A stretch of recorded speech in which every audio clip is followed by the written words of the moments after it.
más distinguida que la profesora Margarita Balmaceda para engalanar una vez más este Teatro General de la Universidad de Puerto Rico. Tiene una exposición que, como todos los años, es de primer orden.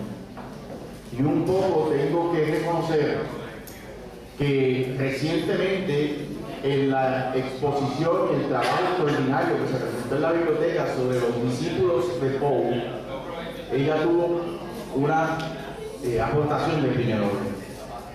Discípula de Poe, con su particularidad y su unicidad como artista, una vez más representa lo mejor de la creación de esta institución, en este caso en la plástica. Tenemos 8 piezas de la profesora Balmaceda: Sensación 1, Sensación 2, Where, Ventana al cielo, Primavera rosa, Mi otro yo, Alegría carnavalesca, Esperanza gemela. Yo les quiero pedir una vez más, como lo hacemos todos los años y cada año lo hacemos con más cariño, un aplauso para la profesora Margarita Balmaceda, que el año pasado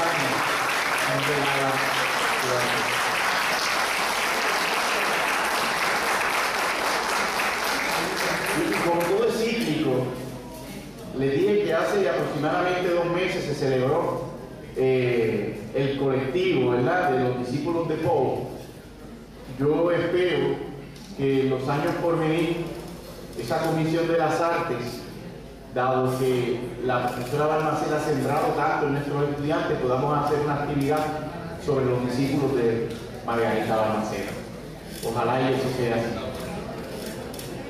Y por supuesto tenemos otra pieza del compañero artista de primer orden, cuyas exposiciones han ido más allá del país, también del Departamento de Humanidades, y nos compra una vez más el compañero Jorge Morales, para quien también le voy a pedir un aplauso.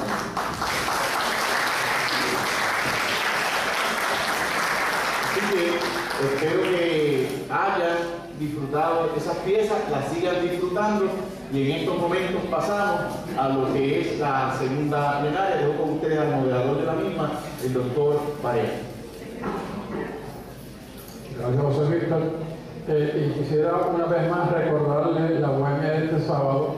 Va a haber comida, música, el interés de la actividad beneficia a los estudiantes que de alguna manera son de limitaciones económicas, sus recursos no son suficientes para la universidad, así que la vamos a solicitar que en la medida que puedan pues asistan a la misma.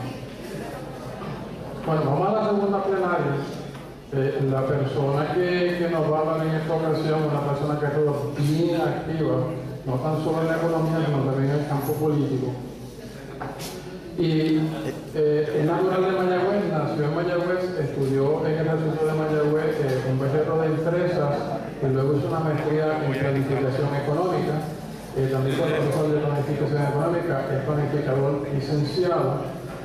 Posteriormente se trasladó a Inglaterra. Déjame ver cómo yo puedo.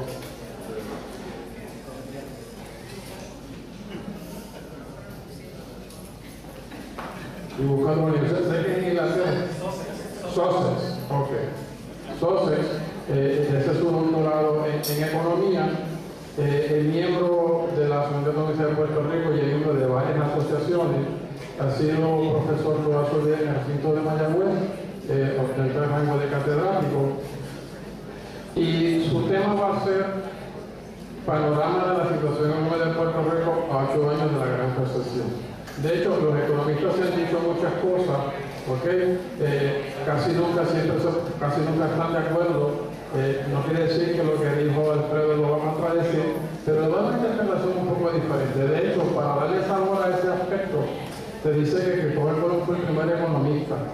Cuando fue el puerto de Pablo para descubrir América, ignoraba dónde iba. Cuando llegó, ignoraba dónde estaba, y además lo hizo todo con una beca del ministerio. Bueno, los dejo con ustedes al doctor Isabel.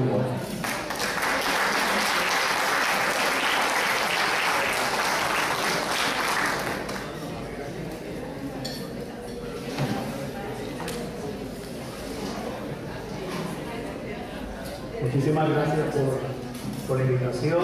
Buenas tardes a todos y todas. Un agradecimiento especial a mi amigo de tantos años, el doctor José Víctor Madera, que tuvo la gentileza de invitarme. Doctor Barea, muchísimas gracias por la presentación. Voy a tratar de ser lo más breve posible, porque yo creo que aquí lo primero que tengo que reconocer es que tengo dos retos importantes, ¿verdad? El primer reto es que ustedes acaban de almorzar. Mantener a una audiencia alerta después del almuerzo, especialmente cuando han estado en estas actividades tan intensas de este congreso, por el cual los felicito, ¿verdad? Este 15º Congreso de Investigación y Creación Académica. Pues estamos en lo que se conoce como la etapa de rendimiento menguante o decreciente. O sea, que el mundo está loco por salir de aquí y estar una siestecita si es posible, ¿verdad? Así que voy a tratar de ser breve.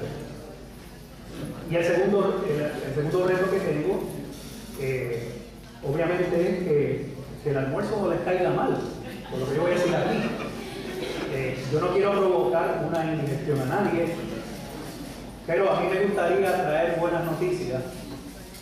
Sin embargo, la responsabilidad que tenemos, lo que le hemos echado una mirada a este asunto, es que hay que decir las cosas como son, ¿verdad?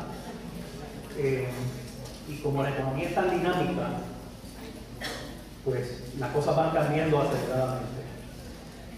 Tengo otro reto además, y es que esta mañana estuvo con ustedes quien yo considero que es el decano de los economistas de Puerto Rico, nuestro querido profesor Alfredo González, que ha sido una de las personas de quien más he aprendido y que ciertamente ha tenido más responsabilidad en el desarrollo de nuestra disciplina en Puerto Rico. Dicho esto, debo decir que cuando José Víctor me preguntó cómo vamos a titular la presentación de la tarde, y uno podía haberlo titulado de distintas maneras, pero yo creo que de lo que vamos a hablar es de lo mismo, ¿verdad? Yo lo he titulado Panorama de la situación económica de Puerto Rico a 8 años de la gran recesión. Y creo que para beneficio de quizás los pocas de ustedes que no hayan escuchado el concepto de la gran recesión, cuando en septiembre de 2008 el banco Lehman Brothers cerró en Estados Unidos, se desata una crisis financiera a nivel global. Casi todo el mundo ha oído hablar de esto, ¿verdad? De la llamada crisis financiera global, cuyo punto de partida fue el cierre de esta institución financiera estadounidense, que era emblemática, algo así como el Bank of America o como Morgan Stanley, o sea, una institución financiera como Citibank, que cerrara y quebrara, lo que hizo fue destapar quizás lo que era la punta de un témpano, y cuyas consecuencias mayores estaban sumergidas ciertamente debajo de esa punta, como evidentemente se logró, ¿verdad? El tiempo dio la razón y se evidenció que iba a ocurrir.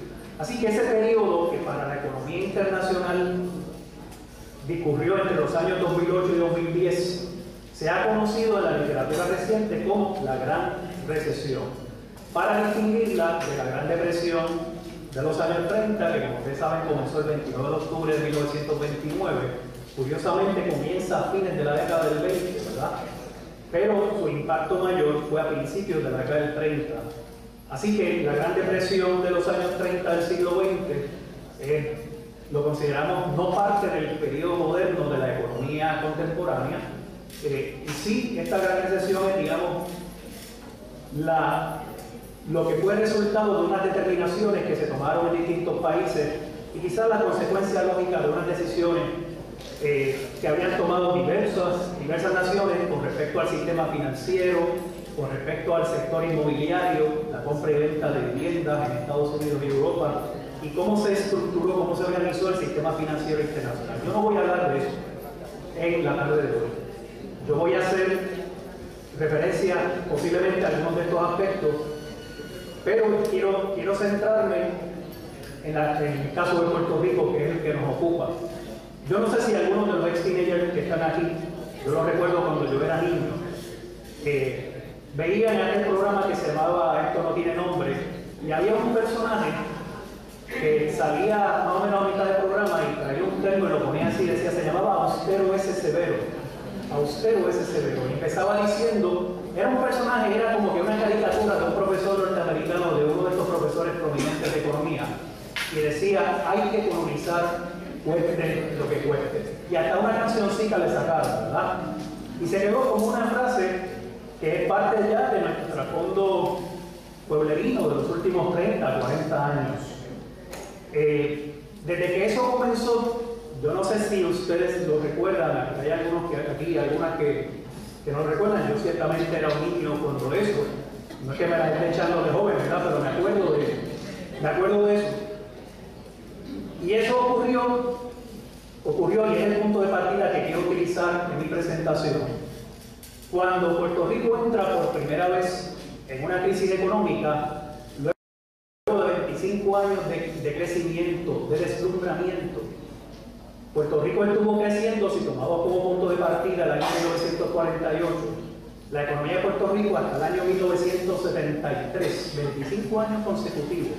Tomo como punto de partida 1948 porque es el año posterior a la redacción de la Ley de Incentivos Industriales.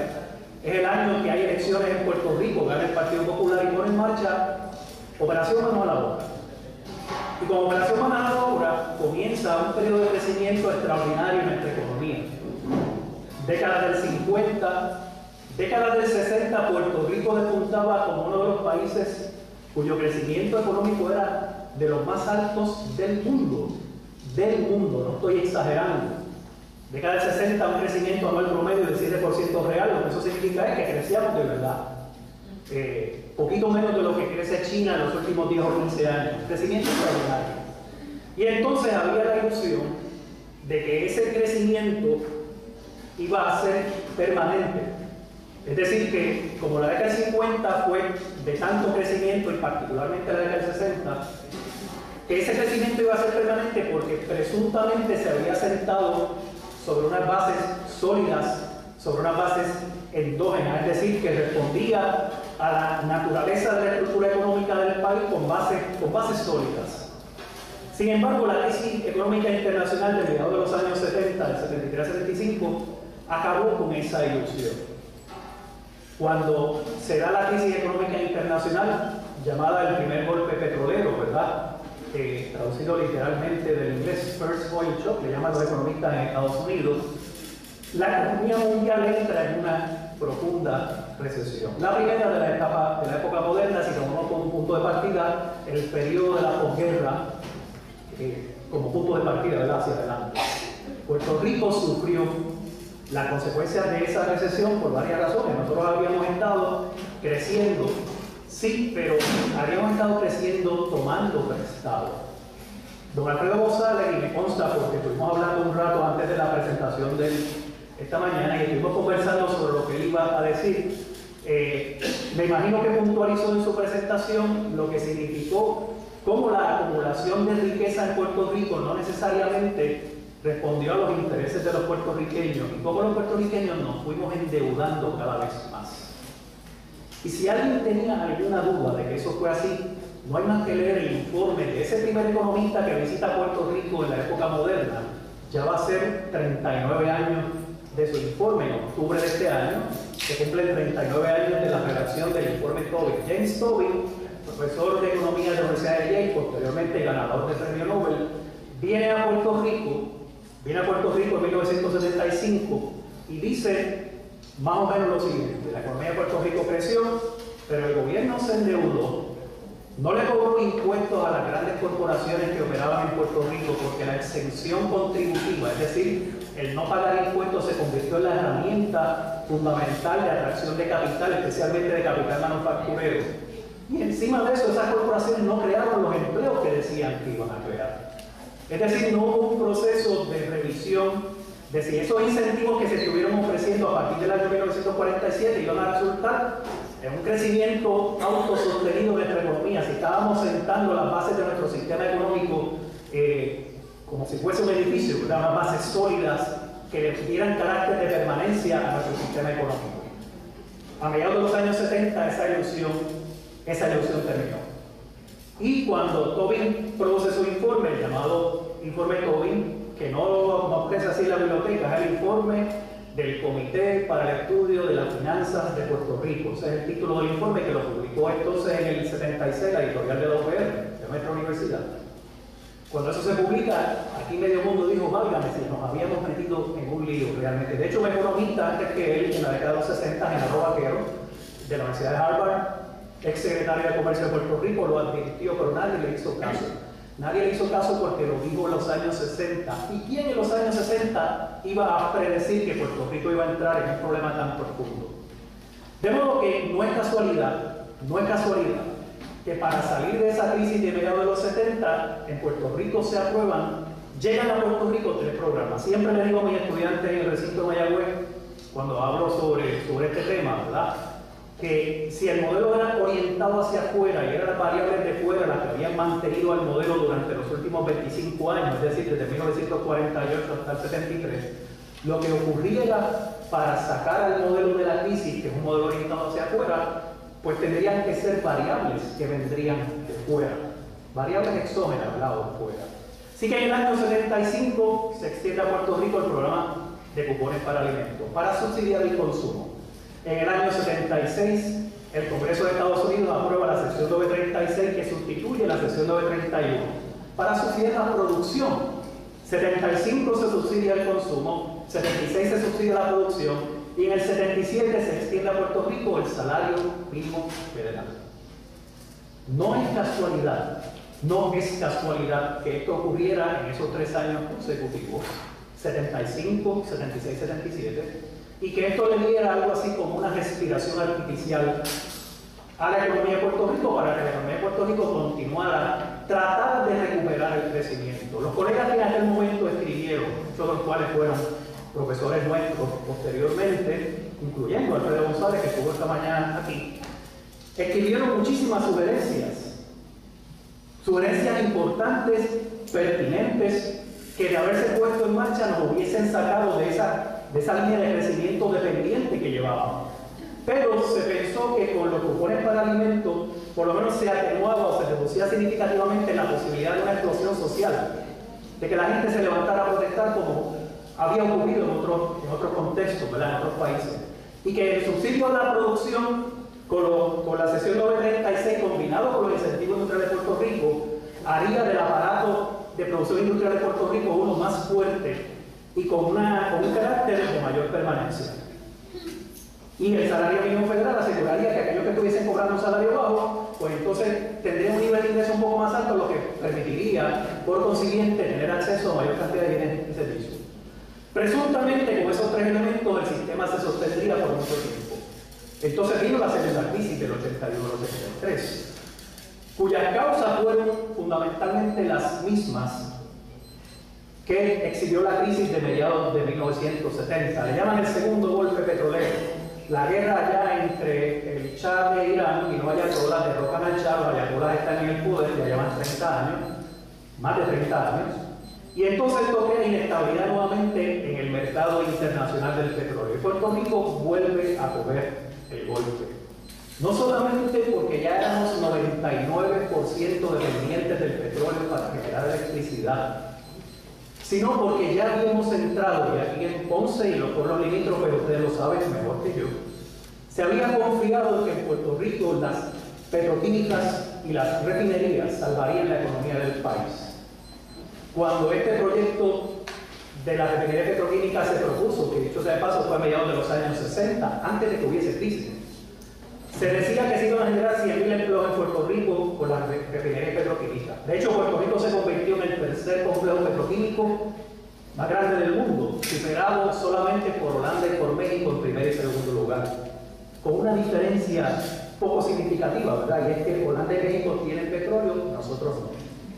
Fuera de ese detalle insignificante, no había ningún problema. Es como pretender desarrollar una industria ganadera sin vacas, ¿verdad? No tengo vacas, pero voy a desarrollar.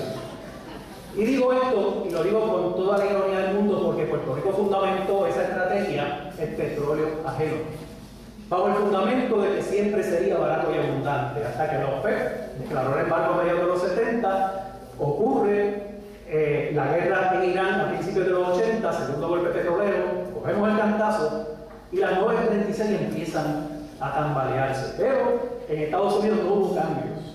no hubo cambio en aquel momento. Vino una tercera recesión que fue mucho más breve, dos eventos, el huracán Hugo, que pasó en septiembre del 89, y la primera guerra del Golfo, cuando Irak invade a Kuwait. Eso creó inestabilidad. Aquí realmente no pasó mucho, así que el resto de la década 90 fue de crecimiento. Pero llegamos a lo que nos concierne, ¿no? Llegamos al siglo XXI con 3 recesiones al cierre del siglo, en el último cuarto del siglo XX, y en septiembre del año 2001, los ataques terroristas en la ciudad de Nueva York provocan una situación de crisis económica internacional bastante profunda, que dicho sea de paso había sido precedida por una caída en el valor de las acciones que se mercadeaban en la bolsa de valores en aquel momento. Pero nosotros cogemos el golpe porque somos parte de la economía del turismo, porque aquí la línea aérea, bueno, Puerto Rico mueve alrededor de 5 millones de pasajeros al año, así que nosotros ciertamente de la industria del turismo dependemos y tomamos el golpe. Pero lo que estaba ocurriendo no tenía que ver necesariamente con causas coyunturales, como un ataque terrorista aquí o allá, o con el paso de un huracán de vez en cuando, o con un aumento también temporal o coyuntural en el precio internacional del barril del petróleo. Lo que estaba pasando en Puerto Rico ya desde principios de la década de los 70 es que el modelo económico de Puerto Rico, como dice el colega José Joaquín Villamil, había llegado a sus límites a mediados de los años 70. Y lo que empezamos a ver como consecuencia a principios del siglo XXI no es más que la profundización, la agudización de esa crisis que ya ha llegado a 25 años. Lo que pasa es que sus consecuencias, sus impactos ahora son más evidentes, afloran y son más visibles para la población común y corriente. Gente como nosotros, ¿verdad? Empleados de la universidad o gente que trabaja, que todos los días salimos a trabajar y pagamos el precio de gasolina o nos congelan el salario, o no nos congelan, o tenemos familiares que se quedan sin trabajo. Todas estas son sencillamente manifestaciones de una crisis que venía agudizándose. Y en esto yo creo que es importante, que a propósito del título de esta conferencia, ¿verdad? Panorama de la situación económica de Puerto Rico a 8 años de la recesión, es importante que sepamos que el problema económico de Puerto Rico no es consecuencia de factores temporeros o coyunturales. El problema económico de Puerto Rico es un problema estructural. Y cuando nosotros decimos estructural, de lo que estamos hablando es de que el sistema económico de Puerto Rico, su estructura económica ya no da más. Yo quiero entrar en algunos aspectos de esto, sin ánimo de abrogarlo con estadísticas ni nada de esto, ¿verdad? Pero tan pronto entramos en la primera década del siglo XXI, la gente que le estaba echando un vistazo a estos asuntos sabía, ¿verdad? Y ahí pues ya yo estoy participando más o menos como una persona que le echa una mirada sistemática a este asunto, ¿no? Sabíamos que esto iba a traer cola y que eventualmente la crisis se iba a profundizar más. Fíjense lo que esto ha significado. En la primera década del siglo XXI, por primera vez, Puerto Rico pierde población. Ustedes saben que el censo que se tomó en abril de 2010 reveló que entre el año 2000 y el 2010, por primera vez perdimos población. Desde que se tomó el primer censo, tomemos como punto de partida el censo de guerra de 1899. De ahí adelante, en las décadas subsiguientes, siempre habíamos crecido en población. Entre el año 2000 y el 2010 perdimos más de 80.000 habitantes. Pero no es solamente que hayamos perdido 80.000 habitantes. Cuando uno analiza las variables demográficas, hay que verlas en términos de su composición. ¿Quiénes son los que están emigrando? ¿Y cómo es la distribución de esa población por grupos de edad y por sexo? En términos de si se trata de mano de obra cualificada o si no se trata de mano de obra cualificada. ¿Quiénes son los que emigran? ¿Qué implicaciones tiene eso desde el punto de vista de la pérdida de capital humano para nuestro país? Y cuando uno sigue escarbando por ahí y observa las estadísticas de cómo se está moviendo el empleo en cada uno de los sectores de nuestra economía, uno se da cuenta de que la estructura económica de Puerto Rico se está literalmente desmoronando. Nuestra economía se fue haciendo cada vez más pequeña. La mayor parte de la gente que analiza lo que pasó en la primera década del siglo XXI en nuestro país llega a la conclusión de que fue una década perdida desde el punto de vista del desarrollo. ¿Por qué década perdida? Porque la economía, en vez de crecer, se contrajo. Y en vez de tener estadísticas que sugirieran que estamos pasando por un proceso de crecimiento, lo que debía crecer no crecía, que era el número de empleos y la tasa de crecimiento del Producto Bruto, y lo que no debía crecer iba creciendo, el número de desempleados y personas fuera del grupo trabajador o de la fuerza obrera del país. Es decir, que estábamos en contra de la corriente, y ustedes dirán, bueno, pero posiblemente en la primera década del siglo XXI eso estaba pasando en todas partes. El problema es que no estaba pasando en todas partes. En la primera década del siglo XXI, la inmensa mayoría de los países latinoamericanos y caribeños, y lo que voy a decir puede resultar increíble, pero incluyendo Haití antes del terremoto de enero de 2010, todos estaban creciendo. Todos esos países estaban creciendo. Sus signos, cuando uno examina las estadísticas macroeconómicas, todos los signos eran positivos. El único que estaba cuesta abajo éramos nosotros. Que el resto tenía problemas que sabían resolver o que nosotros no podíamos bregar con el asunto porque éramos inferiores desde el punto de vista de nuestra capacidad de registrar nuestra economía. No se trataba de eso. Se trata de que venimos arrastrando problemas estructurales muy profundos. Sí, el modelo económico de Puerto Rico se basó en la excepción contributiva, estatal y federal. Y allá en Estados Unidos, en 1996, le dicen a la sección 936, hasta ahí llegaste, como lo hicieron, y te damos 10 años de salida hasta diciembre de 2005. Ese elemento, que es un elemento estructural, se eliminó. Y como un elemento estructural es como si no tuviera un edificio con 4 o 5 patas y tú empiezas a le quitas una pata. ¿Qué va a pasar con el edificio? Va a empezar a tambalearse. Y como consecuencia de eso que acabo de mencionar, este país, para que lo sepan, ha eliminado en un periodo de 8 años lo mismo que llevamos de recesión. Nuestra recesión comenzó, la más reciente, y la que estamos sumergidos en abril de 2006. En abril pasado le celebramos el 8º aniversario a la recesión. Es la recesión más prolongada y más profunda que hemos tenido en la historia moderna. En el año 2005, Puerto Rico tenía 1.267.000 personas empleadas. Y ustedes dirán, mira, que dice saber los datos de qué dato es tan contundente que uno se lo tuvo que aprender aunque no quisiera.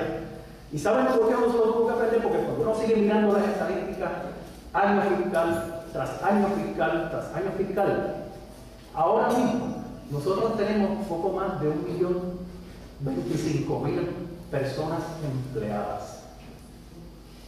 ¿Qué significa eso? Que en 8 años eliminamos cerca de 240.000 puestos de trabajo. Y uno se pregunta, ¿eso había ocurrido antes en Puerto Rico?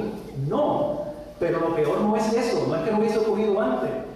Es que si yo tengo un país que tiene, digamos, 10 millones de personas empleadas, y a ese país yo le quito 200.000 personas, bueno, pues tengo 9.800.000 personas empleadas. La base de empleo que yo tengo es de 10 millones, le quito 200.000 personas y me quedo con 9.8 millones. No está tan mal si vemos la configuración de la economía internacional que ha estado en crisis en los últimos años.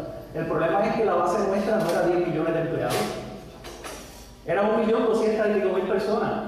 Y eliminamos cerca del 20% de los empleos en nuestra economía, no en 40 o 30 años, en 8 años.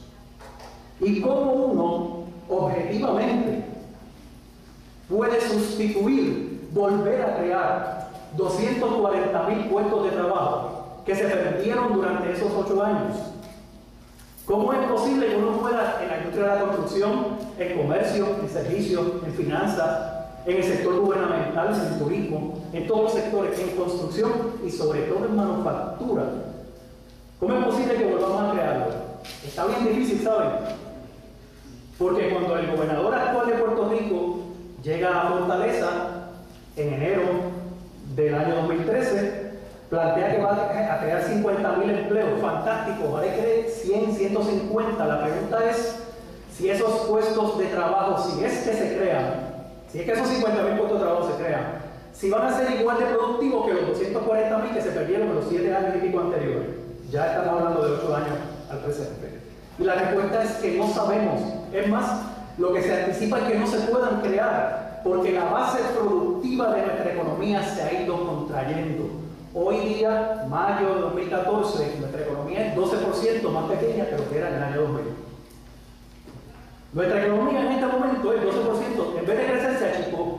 ¿Qué significa eso? Que nuestra capacidad productiva se contrajo dramáticamente. Y si se contrae la capacidad productiva y tú tienes menos gente trabajando y tienes menos empresas operando porque cerraron muchas de las fábricas cuando culminó la última fase del periodo de salida de las 936, y tienes 6 o 7 mil comercios que se van a quiebra todos los años, el gobierno que pretende recaudar impuestos de ese grupo trabajador, de esas empresas, de esa fábrica, ¿puede recaudar más impuestos o menos impuestos? La respuesta se cae de la mata, ¿verdad? La base productiva se reduce, pues la base contributiva se reduce. Y eso nos lleva a la profunda crisis fiscal que tiene el gobierno de Puerto Rico, que en este momento se calcula que faltan alrededor de 335 millones de dólares para cuadrar el presupuesto al 30 de junio. Y el problema con eso es que se exige que el presupuesto de Puerto Rico sea equilibrado. Constitucionalmente hay una disposición que establece que Puerto Rico tiene que presentar un presupuesto equilibrado. Y estamos en déficit. Bueno, pues si estamos en déficit, hacemos lo mismo que habíamos hecho todos los años anteriores. Ahí está el Banco de Fomento, que la alcancía voy y le cojo prestado. ¿Y qué dijo el Banco de Fomento sobre esa posibilidad? Que ya eso no es posible. Es más, se legisló y eso está prohibido. Así que el gobierno lo que hizo fue que cogió todos los años anteriores, iba al Banco de Fomento y tomaba prestado. Me faltan 700 millones para pagar el presupuesto, Banco de Fomento, préstamo. Me faltan 340 millones, préstamo. Me faltan 257 millones, préstamo. Y la suma de esa deuda del gobierno de Puerto Rico con el Banco Gubernamental de Fomento es lo que hemos escuchado por ahí, que se conoce como la deuda extraconstitucional. ¿Y saben quiénes estamos pagando esa deuda? Nosotros, con el IVU nuestro de cada día. El 15 de noviembre de 2006 entró en vigor el IVU. Oigan, 15 de noviembre de 2006. Esa no es una fecha casual tampoco. El año anterior, en el 2005, los analistas de Standard & Poor's y de Moody's vinieron a Puerto Rico, verano de 2005. Presidía el Banco de Fomento William Lockwood y a un grupo de profesores universitarios. Yo había comenzado a asesorar en la oficina de la senadora María Lourdes Santiago. Invitaron a los portavoces de los partidos políticos a esas reuniones y yo dije, pues yo voy para allá. Y fui a las dos reuniones, una en la mañana con Standard & Poor's y la otra con Moody's.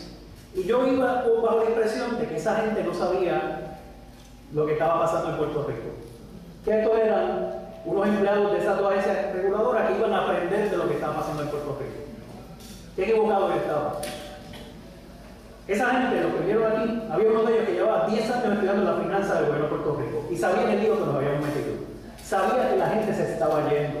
Sabía que el gobierno no podía cobrar más impuestos porque la capacidad de pago de los contribuyentes y de la empresa se estaba contrayendo, que la economía se estaba haciendo más chica, que el gobierno estaba tomando prestado para cuadrar el presupuesto, que hay evasión contributiva, que no se imponen contribuciones a los que deben pagar.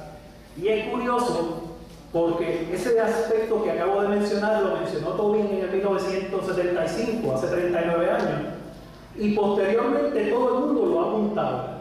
Oye, ¿cuánto es que el gobierno de Puerto Rico va a empezar a cobrarle contribuciones a las empresas del exterior que pagan entre el 2 y el 4% cuando todos los que estamos aquí pagamos entre el 15 y el 18% promedio? Algunos de los que están aquí pagan más del 20%, tasa contributiva real. ¿Por qué ellos tienen que pagar el 2 o el 4% y nosotros el 15 o el 18% cuando los demás países del mundo pagan mucho más? Y Estados Unidos pagan el 35%.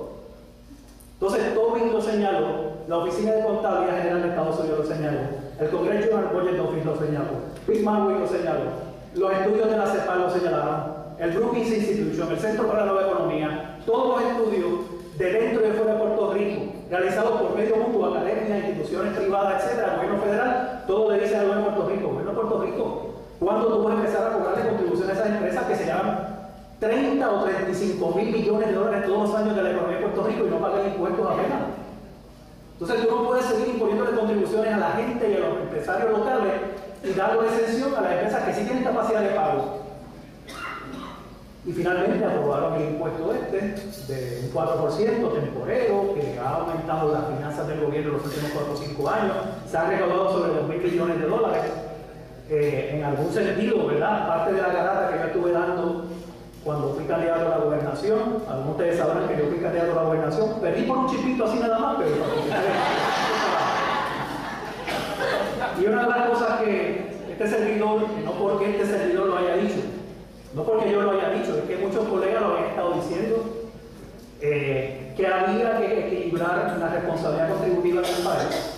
Y cada vez que alguien realiza un estudio sobre la economía de Puerto Rico nos lo dicen, pero no hay la voluntad para reestructurar el sistema contributivo, para aliviar la carga contributiva a nosotros y nosotras y ponerle carga contributiva a los que tienen capacidad de pagar. Que se nos van del país, pero si se están yendo como quiera. ¿Y a dónde están yendo? Yo una vez me hice esa pregunta, porque mis estudiantes me decían, no, porque si le ponemos contribuciones se van. Pues yo busqué los datos de Singapur, de Irlanda, de los países donde se están yendo, sureste asiático, sur de Europa, y pagan un 10, 12 o 15% de impuestos, y para allá que se van, y allí pagan el 2 o no pagan nada, y se nos van para esos países. Pues no es la tasa contributiva lo que determina dónde opera la corporación en el contexto de la segunda década ni de la primera década del siglo XXI. Son otros los factores que Puerto Rico no tiene y que esos países les ofrecen. Entonces, yo creo que estoy puntualizando en esto porque esto nos lleva en algún sentido a cuáles deberían ser las respuestas para sacarnos de esta crisis. Porque si por un lado tenemos que cada vez se reduce más nuestra fuerza obrera, cada vez hay menos gente participando en el mundo laboral. Yo no sé si ustedes saben, les doy el dato, nosotros tenemos unos cuantos campeonatos mundiales, ¿saben? Aparte de lo que ganamos en boxeo y de la Miss Universo y esas cosas, somos el país con la tasa de participación laboral más baja del mundo. ¿Qué les parece? 40%. ¿Saben lo que significa eso? Técnicamente 40% tasa de participación laboral, que de cada 100 personas que tienen 16 años o más, solamente 40 se presentan en el mercado de trabajo. Hay 60 personas en Puerto Rico de cada 100 que por las razones que sea no se presentan en el mercado laboral. Esas 60 personas están en uno de 4 grupos: físicos o mentalmente incapacitados, pensionados o jubilados, estudiantes universitarios de nivel postsecundario y amas y amos de casa, que el gobierno llama eufemísticamente los ociosos involuntarios. ¿Qué les parece? Es el país del mundo. Hay un país en Europa Central que compite con nosotros, no está el 40 por ahí, igual que nosotros, donde menos sale la gente a trabajar.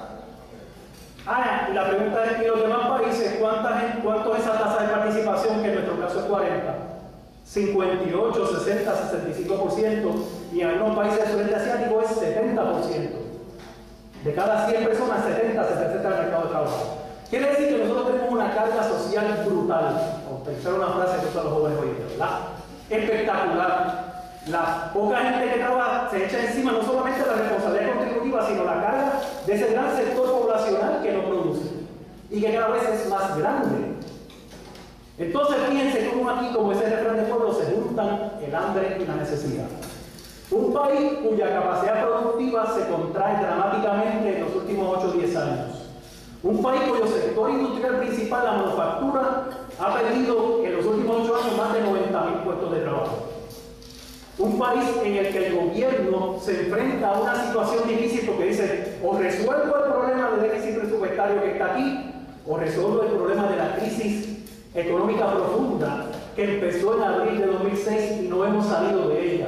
Y el gobierno ha dicho, todas las administraciones anteriores, sin echarle la culpa a ninguna, ¿verdad? Sin señalar ninguna en particular, todas han dicho, no, vamos a resolver la crisis fiscal y no resolvemos la crisis de la recesión. Y con la crisis fiscal reducen el gasto del gobierno, reducen el número de empleados, y esas medidas de naturaleza fiscal lo que hacen es que agudizan, empeoran la recesión. Si tú quieres menos gente trabajando y menos gasto del gobierno, estás haciendo lo contrario de lo que dice el librito. El librito dice, tú estás en recesión, tienes que inyectar dinero al sistema económico. Tienes que empezar a crear las condiciones para que haya más gente laborando, para crear los efectos multiplicadores. Pues nosotros hemos hecho lo contrario. Y en esas circunstancias es posible que resolvamos el problema fiscal. Sí, en 1 o 2 años quizás hemos salido de eso, pero habremos estado en una situación de recesión más profunda. Por eso es que cuando se me pregunta, y a los colegas se nos pregunta, ¿y cuándo vamos a terminar esta recesión que ya lleva 8 años? A propósito del título de la ponencia, ¿verdad? ¿Cuándo vamos a salir? Yo no sé, pero lo veo muy difícil. Las expectativas de corto plazo no son nada alentadoras. Fuera de algunos proyectos de algunos millonarios estadounidenses que han venido y dicen vamos a rescatar este pedazo de terreno para un hotel, o algunos proyectos de manufactura que están llegando por ahí, y ojalá y vengan muchos. Ojalá en los próximos 2 años haya una bonanza y de capital mixto puertorriqueño con capital del exterior y volvamos a desarrollar la manufactura y tengamos proyectos turísticos con buenos ingresos y buena capacidad para ofrecer un servicio turístico de excelencia y el comercio crezca. Ojalá la agroindustria pueda producir parte de ese 85% de los alimentos que traemos de fuera. Ojalá que todo eso ocurra. El problema es que los esfuerzos que se den en esa dirección no son suficientes para uno decir, para uno poder afirmar objetivamente y responsablemente, ok, ya vamos a comenzar a crecer de nuevo. Por el contrario, lo que estamos viendo es que Puerto Rico va a seguir perdiendo alrededor de 3.000 personas mensualmente. Eso es lo que estamos perdiendo, entre 36.000 a 40.000 personas por año. Que nuestra tasa de participación sigue siendo baja. Que nuestros jóvenes universitarios, lo que nosotros enseñamos todos los días, la primera opción que se plantean cuando llega el momento de graduación es irse del país.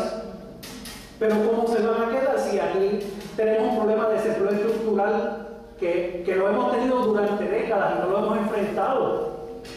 Entonces yo creo que parte de la solución tiene que estar en que haya soluciones consensuadas, que los distintos sectores nos pongamos de acuerdo, fuera de la cuestión político-partidista y más allá de que alguien quiera lograr el protagonismo. Yo fui el que propuso esta idea, dame el mérito. Es que tenemos que salir de esa mentalidad.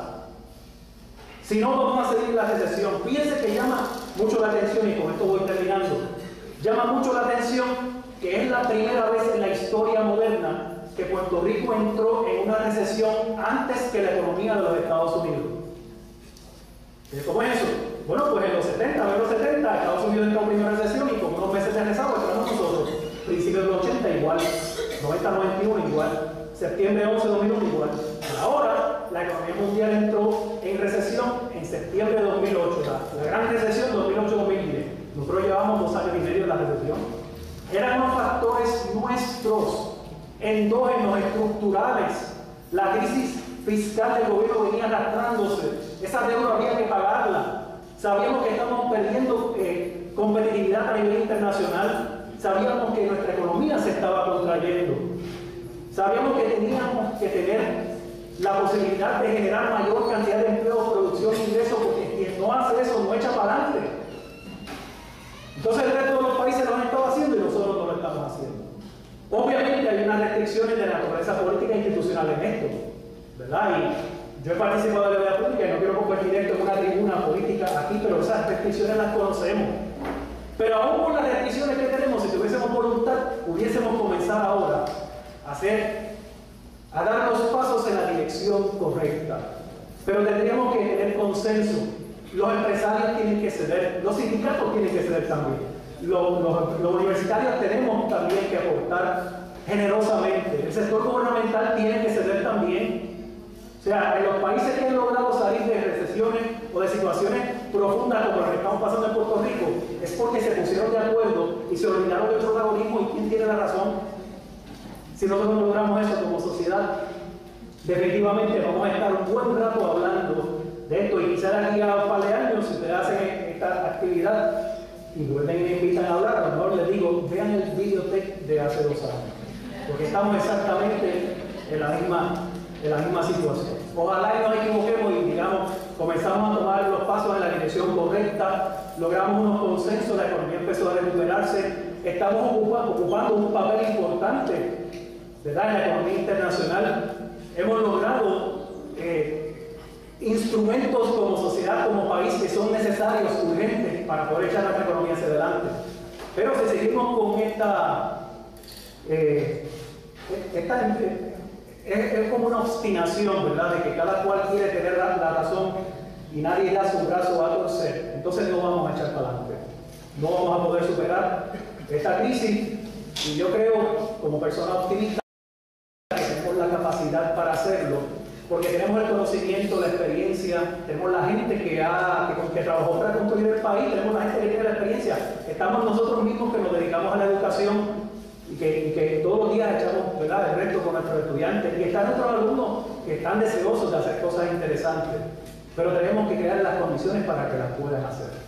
Así que con esto cierro mi presentación. Muchísimas gracias por su atención y estoy dispuesto a contestar preguntas, comentarios. Si alguien tiene algún chisme y quiere compartirlo para que nos enteremos, ¿verdad?, pues estoy a sus órdenes. Muchísimas gracias.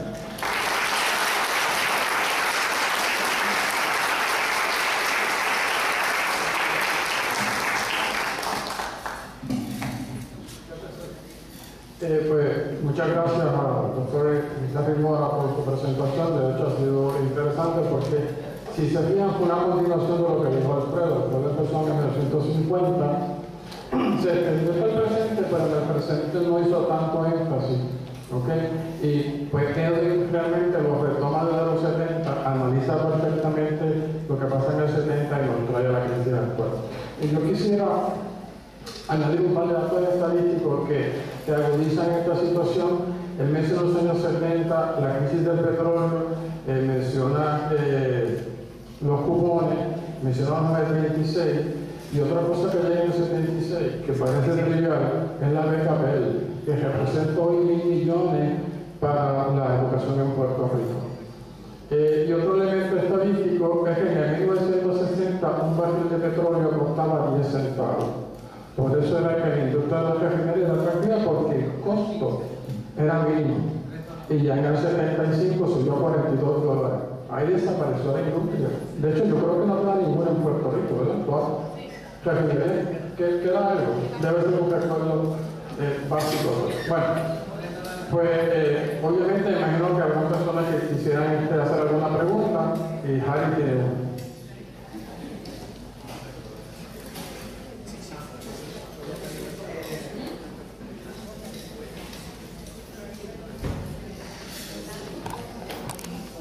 Un detalle para el barril costaba $3.15, pero $3.15 era lo que costaba extraerlo. El petróleo era gratis, se lo sacaban gratis a los barriles. Pero yo recuerdo en la década de los 70, mediados de los 70, hay un periodo de estancamiento inflacionario, lo que le llaman stagflation. Y lo recuerdo porque lo viví en la empresa, y hasta el punto de que Nixon impone un republicano, un control de precios y un control de salario.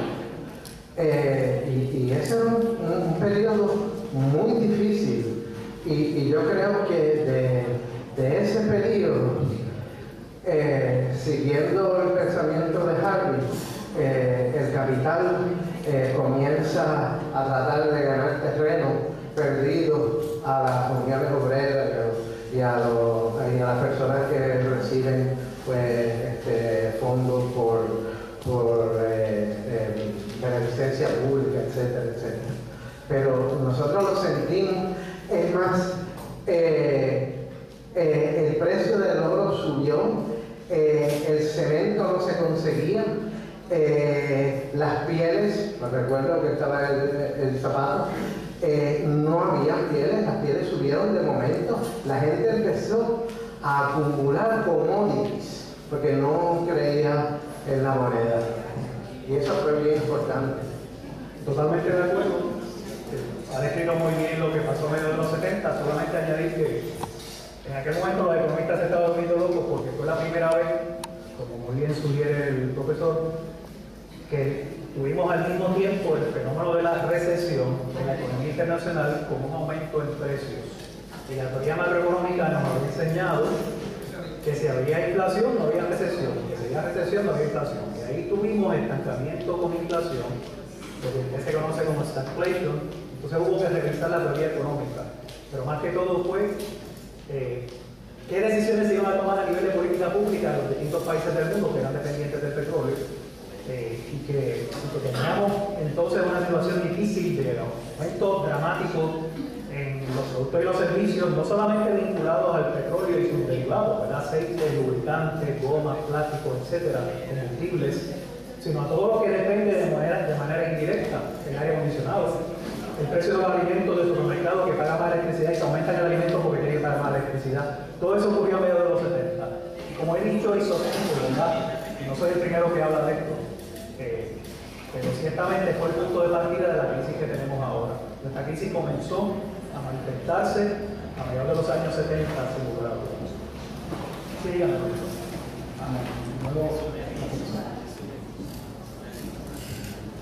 Tengo dos preguntitas, una que me interesa bastante, que es las razones por las cuales se quitaron las 936. Tengo entendido que es un asunto de la transferencia del dinero americano, del dólar, de Europa a América. No sé si este es un recuerdo que tengo, pero me gustaría tenerlo un poquito más preciso. Y la segunda pregunta me parece un poquito más importante, que es que ha cambiado la teoría del mundo, es decir, la escuela de Chicago y el asunto de que, por ejemplo, la cantidad de dinero que va a las capas superiores de la población han aumentado tremendamente, o sea que hay todo un aparato intelectual que ha cambiado y que ha incluido la economía. Bien, las dos preguntas son importantes, ¿sabes? La sección 936, cuando se aprueba en el año 76, sustituye la sección 931 que estuvo vigente del año 1950 hasta el año 76. Oigan, esto es el Congreso de Estados Unidos. Mucha de nuestra gente piensa que la sección 936 y estos numeritos pertenecen a la legislación de Puerto Rico. Estos son números del Código de Rentas Internas de Estados Unidos. Entonces, en el año 76, por el problema de los llamados petrodólares y eurodólares, que Estados Unidos había pedido control sobre una gran cantidad de su divisa es el dólar, que estaba por ahí campeando por su respeto fuera del control de las autoridades monetarias de Estados Unidos, el sistema de la Reserva Federal, que es el Banco Central de Estados Unidos, el controlador de la moneda, y entonces articulan este proyecto de ley para que esas empresas que estaban invirtiendo en Estados Unidos, fuera de Estados Unidos, en Europa y en otros lugares, regresaran al sistema financiero de Estados Unidos a través de las operaciones fuera de Estados Unidos continental. Una buena parte de las manufactureras operaban en Puerto Rico. Así que ese flujo de miles de millones de dólares llegó al sistema bancario de Puerto Rico y llegó a constituir cerca del 45% de los fondos depositados en los bancos en Puerto Rico, alrededor de 20.000 millones de dólares. ¿Cuándo eliminan la sección 936 en el año 96? 3 años antes, en enero del 93, Bill Clinton llega a Casablanca. Bill Clinton, en sus 8 años de administración, tuvo algunos problemitas personales insignificantes, ¿verdad? Pero fuera de ese asunto, Clinton se propuso cuadrar el presupuesto. Y los presidentes anteriores, la mayoría de los cuales habían sido republicanos, 2 o 3 demócratas, lo intentaron hacer, pero no pudieron. Ni Bush padre, ni Reagan, antes de Reagan, Carter, etc. No habían podido. Así que Clinton se pone de acuerdo con los congresistas y utiliza a un congresista del estado donde Clinton había sido gobernador, Arkansas, ¿verdad? Arkansas, dicen en Estados Unidos. David Pryor, ese senador, presidía la subcomisión de finanzas del Senado, y en el año 93 le dijo a las empresas que operaban en Puerto Rico, sobre todo farmacéuticas, ya Puerto Rico era el que más producía fármacos en el mundo. Mediados de los 90, ya en toda la década del 80 y 90, el país que más fármacos producía en el mundo era Puerto Rico. De los 20 fármacos orales que se consumían en Estados Unidos, que más se consumían, 11 eran fabricados aquí. Pues Pryor dice, ok, esa empresa que opera en Puerto Rico, que no le pagan impuestos ni a Puerto Rico ni a nosotros, vamos a poner presupuesto pidiéndole a esas empresas que paguen alrededor de 4.000 millones de dólares entre el año 93 y el 98, a razón de 800 millones de dólares por año. 800 millones en 5 años, 4.000 millones. A mitad de camino, en el año 96, los congresistas dicen, esos 800 millones que nos están llegando de Puerto Rico no son suficientes. no son suficientes. Hay elecciones en el 96, Clinton vuelve y gana. Y cuando Clinton gana, definitivamente es durante su segunda administración que logra dejar un superávit presupuestario por primera vez en décadas en la economía, en el gobierno de los Estados Unidos. Parte de eso lo contribuyeron las empresas que operaban en Puerto Rico bajo la sección 936, que a partir del año 96 se convirtieron en empresas que operaban bajo la sección 30A, que lo que daba era un crédito salarial equivalente al 60% de la nómina. Algo así era el arreglo. El punto es que se elimina la sección 936 porque Estados Unidos quería resolver su problema presupuestario. Por eso fue. Y lo hicieron. Clinton lo logró en su segundo mandato, pero entonces, cuando entra Bush hijo, pues, aparte de todas las barbaridades que hizo a nivel internacional, pues dejó a Estados Unidos un déficit extraordinario, que fue el que heredó Barack Obama, particularmente por la intervención militar en varios países del mundo. El superávit que había dado Clinton, Bush lo tiró por la borda, aumentando dramáticamente el gasto militar. Bueno, la segunda pregunta se me olvidó. Era sobre la escuela de Chicago y el cambio de la mentalidad económica. Y lo que usted mencionó, de que la riqueza en Estados Unidos, el ingreso que se distribuye cada vez, el tope 20%, la primera quintila, la quintila número 5 realmente, que es el 20% que más ingresos recibe, cada vez recibe más. Y el 20% más pobre cada vez recibe menos. Eso es así, eso se llama polarización. En un estudio reciente que hizo la Oficina del Censo de Estados Unidos, ¿verdad? Aparte de los estudios de los censos que se toman en el año que termina en 9 o en 0, el censo 2010 se tomó en abril de 2010, el censo 2000 se tomó en 99, no olvidemos eso. Pero en el censo de abril de 2010 determinaron que había en Estados Unidos algo así como 36 millones de pobres, y después que terminó o sea, unos años después de haber terminado la gran recesión, el número de pobres en Estados Unidos había aumentado a 47 millones. O sea, en Estados Unidos más o menos el 12% de la población vive bajo condiciones de pobreza en este momento. Es un fenómeno que ha estado pasando en muchos países. En Puerto Rico estamos igual. La distancia entre el que menos tiene y el que más tiene, esa distancia se ha ido agrandando. El que más genera ingresos genera muchas veces más ingresos que el que menos ingresos genera. Ese fenómeno se llama polarización. Y eso lo que significa es que la distribución del ingreso es más desigual. Eso lo que significa es que hay más pobres. Y eso lo que significa es que cada vez los sectores sociales de más alto ingreso tienen la capacidad de concentrar mayor cantidad de riqueza en sus manos. De ingreso que contribuye a acumular más riqueza. Y ese fenómeno, como usted sugiere correctamente en su pregunta, eso está pasando de una manera muy acentuada, particularmente en Estados Unidos, pero nosotros no estamos ajenos a eso en Puerto Rico. Sí, dígame. Mi querida amiga profesora. Mi querido amigo. A la verdad que nuevamente uno disfruta de su presentación. Y yo de su voz que canta. Usted no ha oído cantando ella. Gracias a usted.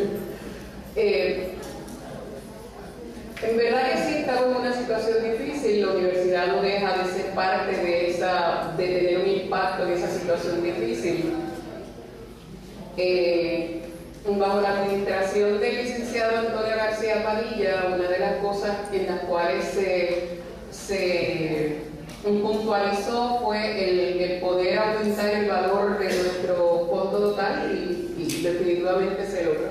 No obstante, administraciones posteriores no tomaron tan seriamente esa meta.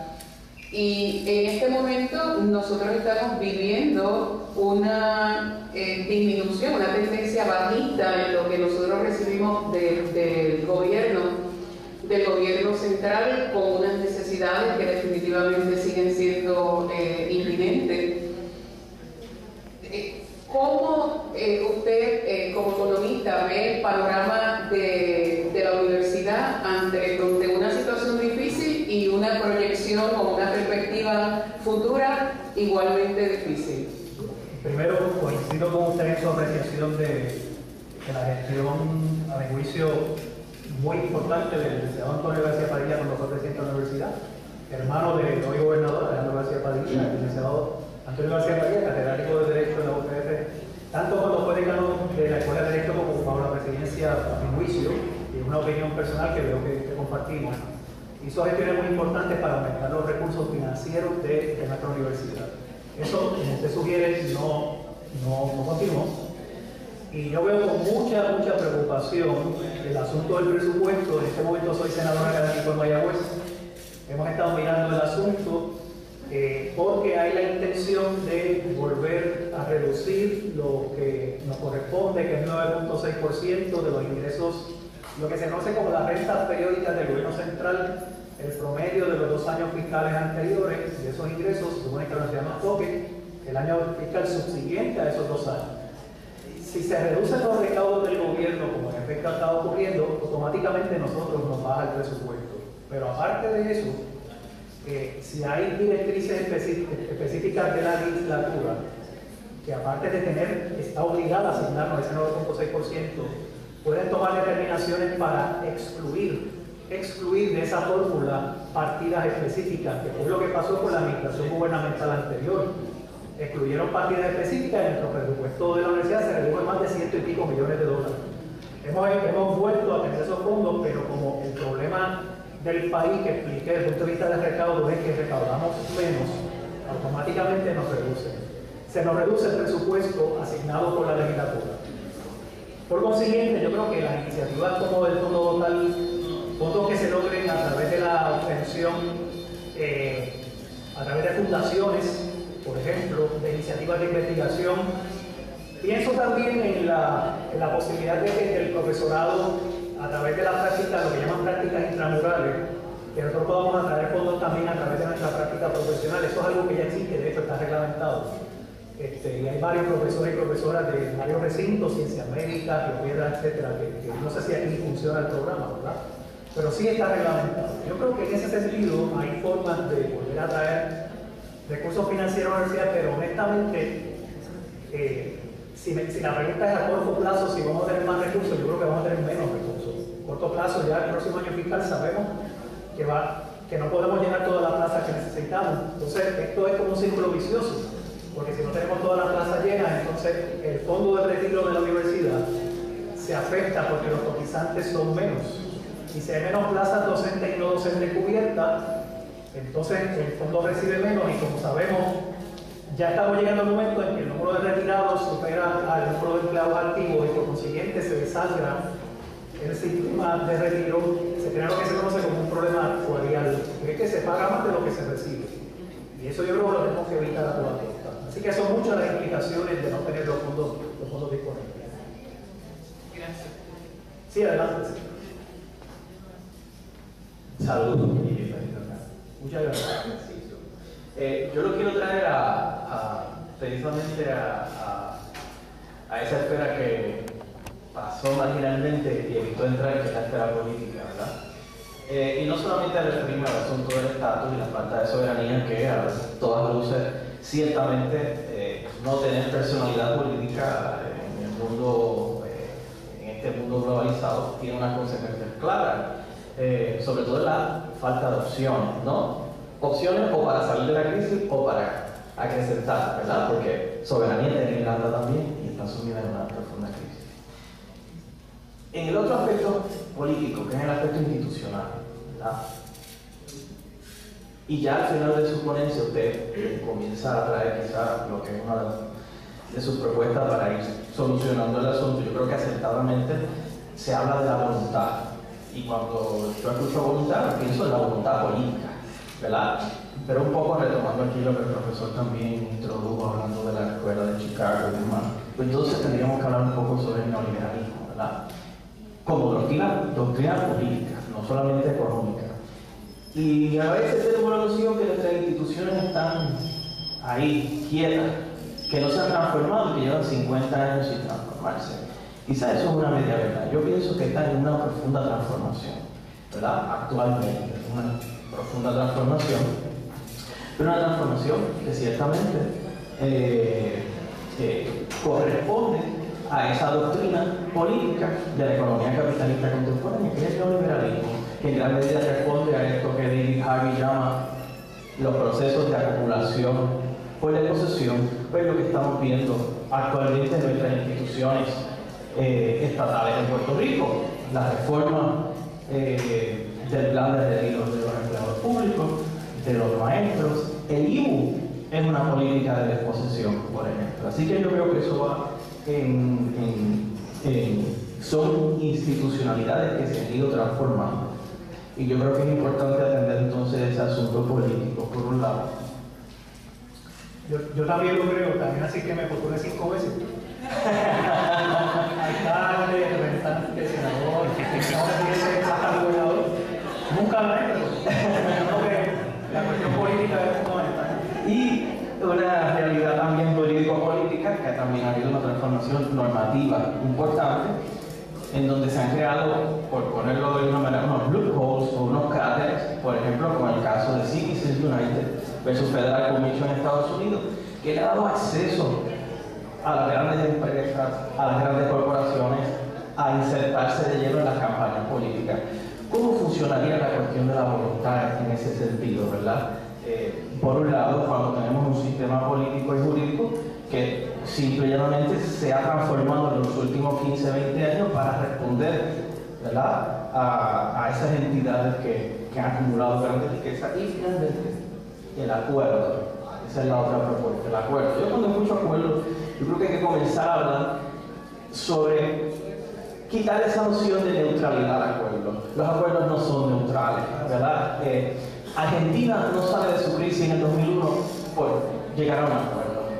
No, el acuerdo incluye, como diría Néstor Laclau, hegemonía, ¿verdad? Argentina sale, bueno, lamentablemente y gracias al mismo tiempo a una serie de crisis sociales, ¿verdad? En el 2001, Ecuador, igual por la revolución de los forajidos, por ejemplo, ¿verdad?, sale de su crisis económica así, hoy día es uno de los países más prósperos de América del Sur, ¿verdad? El propio Venezuela.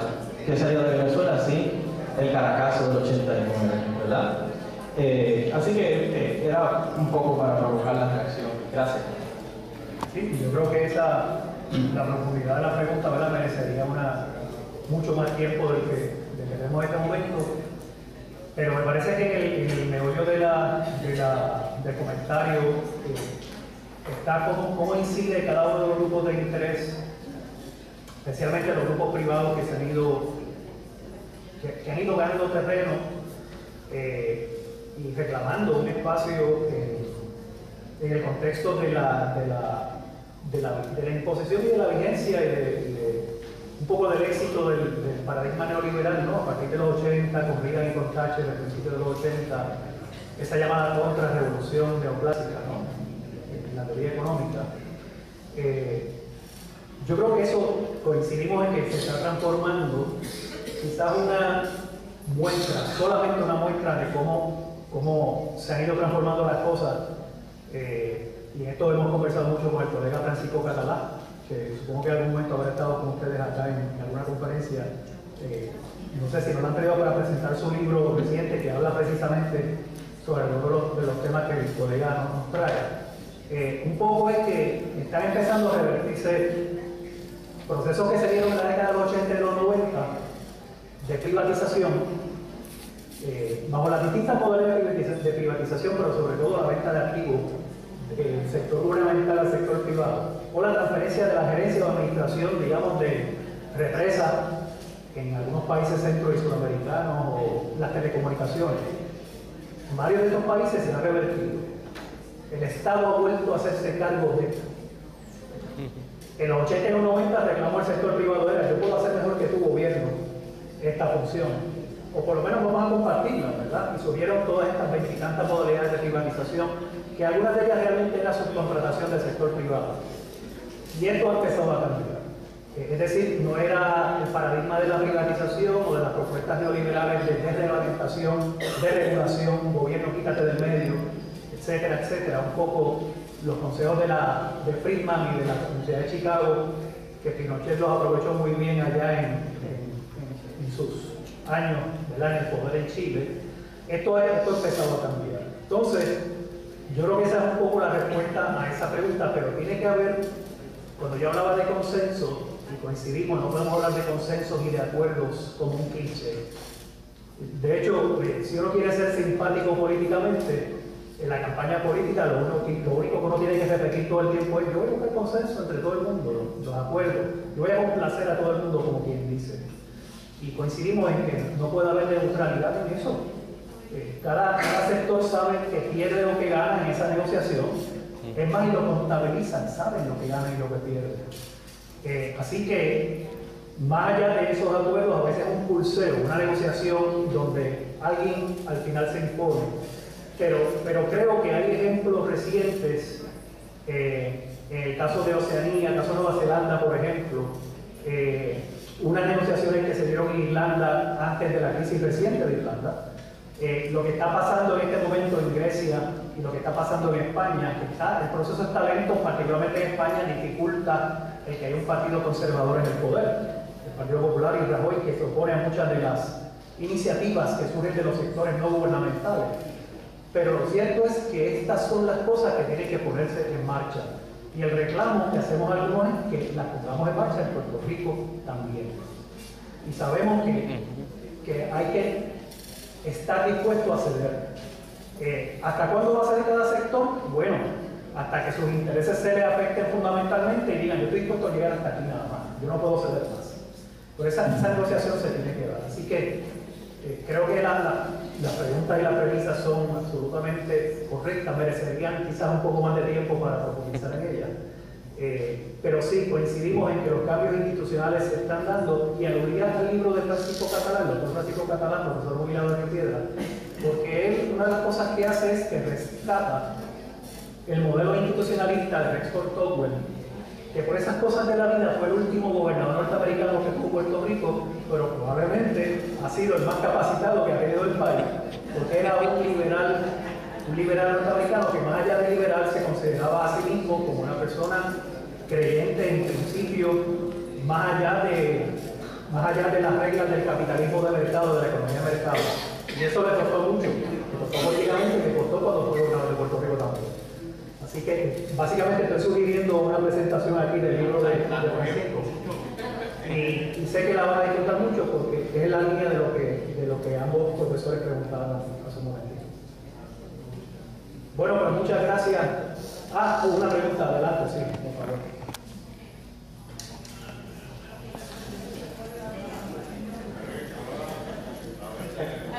Tres preguntas sencillas, mi nombre es Ricardo.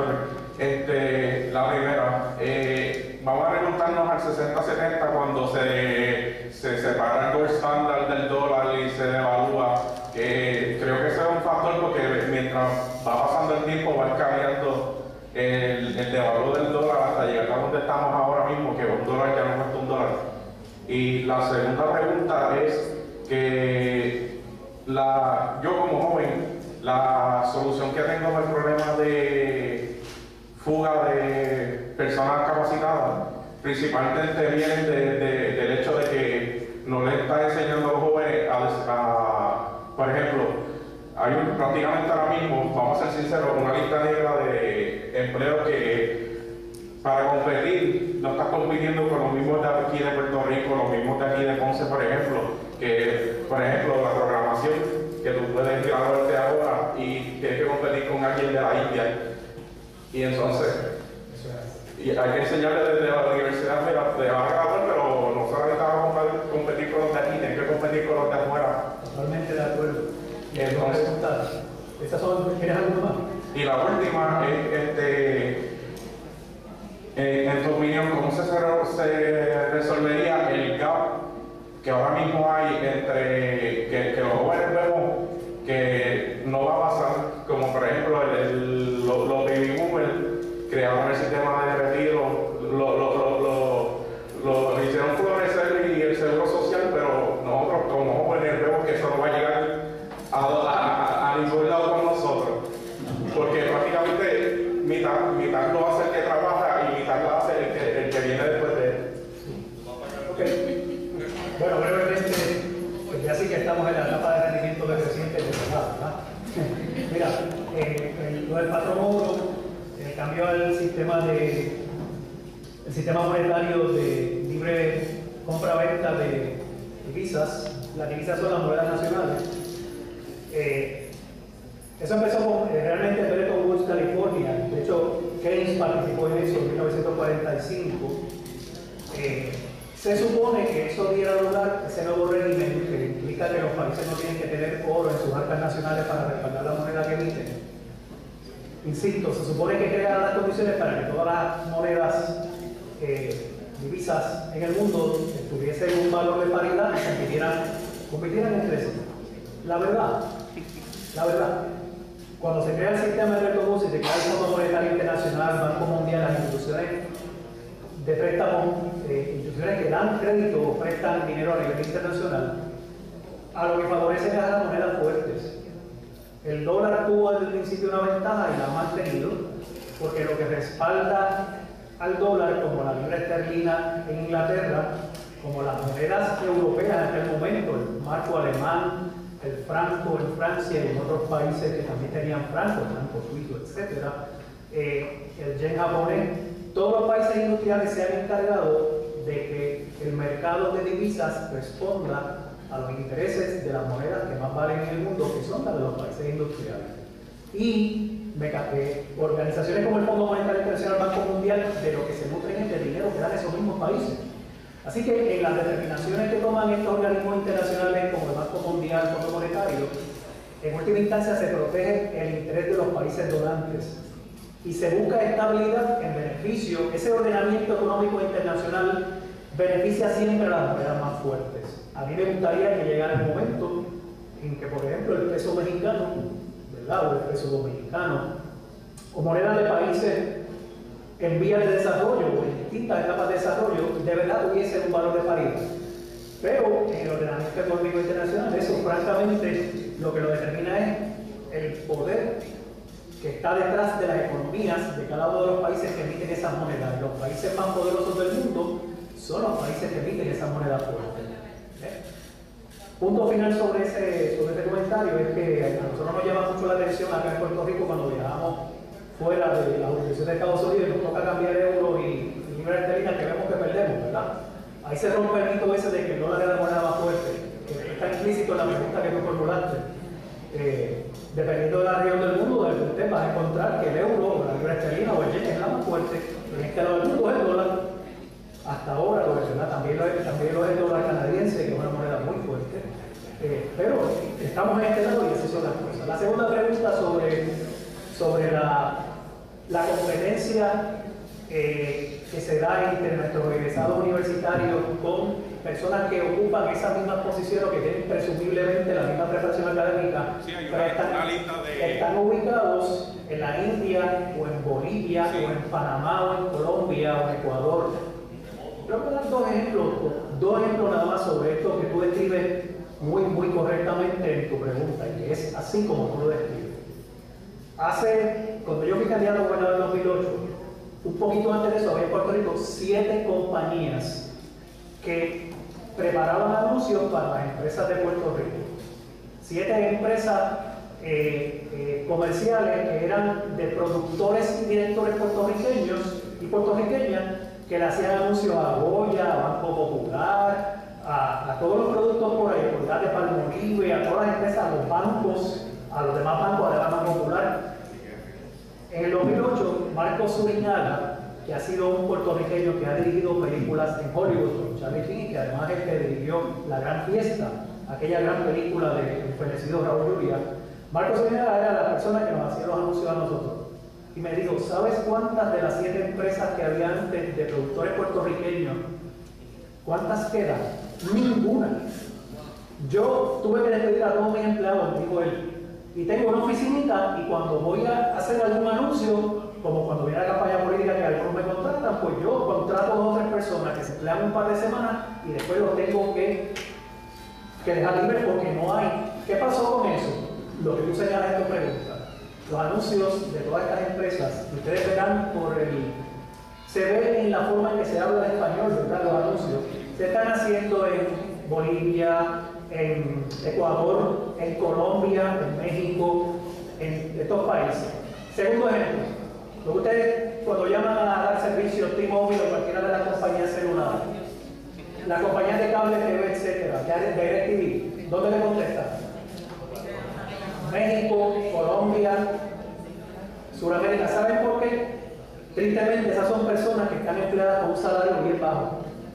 Están sobreexplotados, le pagan mucho menos de lo que le pagarían a un trabajador en Puerto Rico.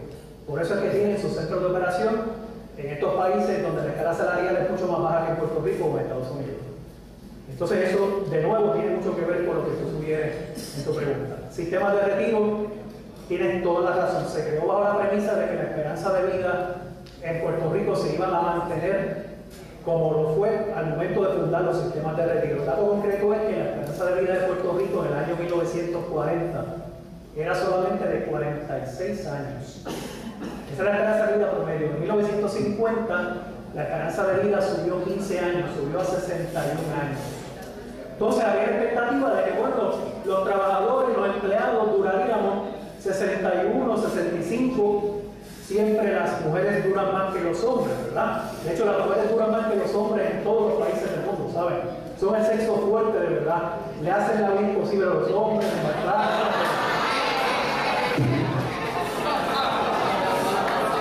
Son el sexo fuerte, de verdad.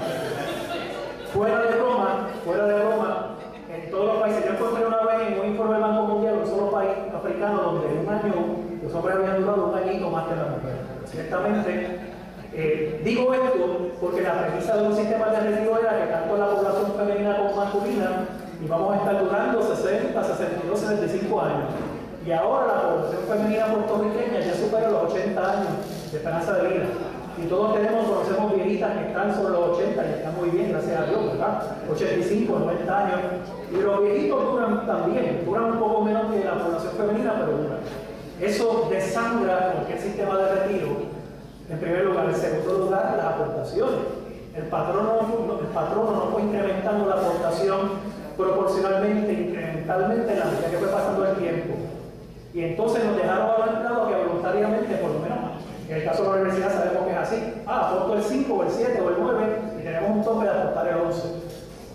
Si hubiese habido un requerimiento de que fuésemos aumentando cada 2 años la mitad del 1%, la mitad del 1%, algo así, esto puede sonar antipático, pero por lo menos se ajustaba a la realidad de que estábamos durando más y de que las proyecciones actuariales, que son los que estos profesionales que se llaman actuarios dicen, mira, este sistema de retiro en el año 2025 va a estar pagando más de lo que percibe, y no llegó al 2025 y ya tenemos el problema.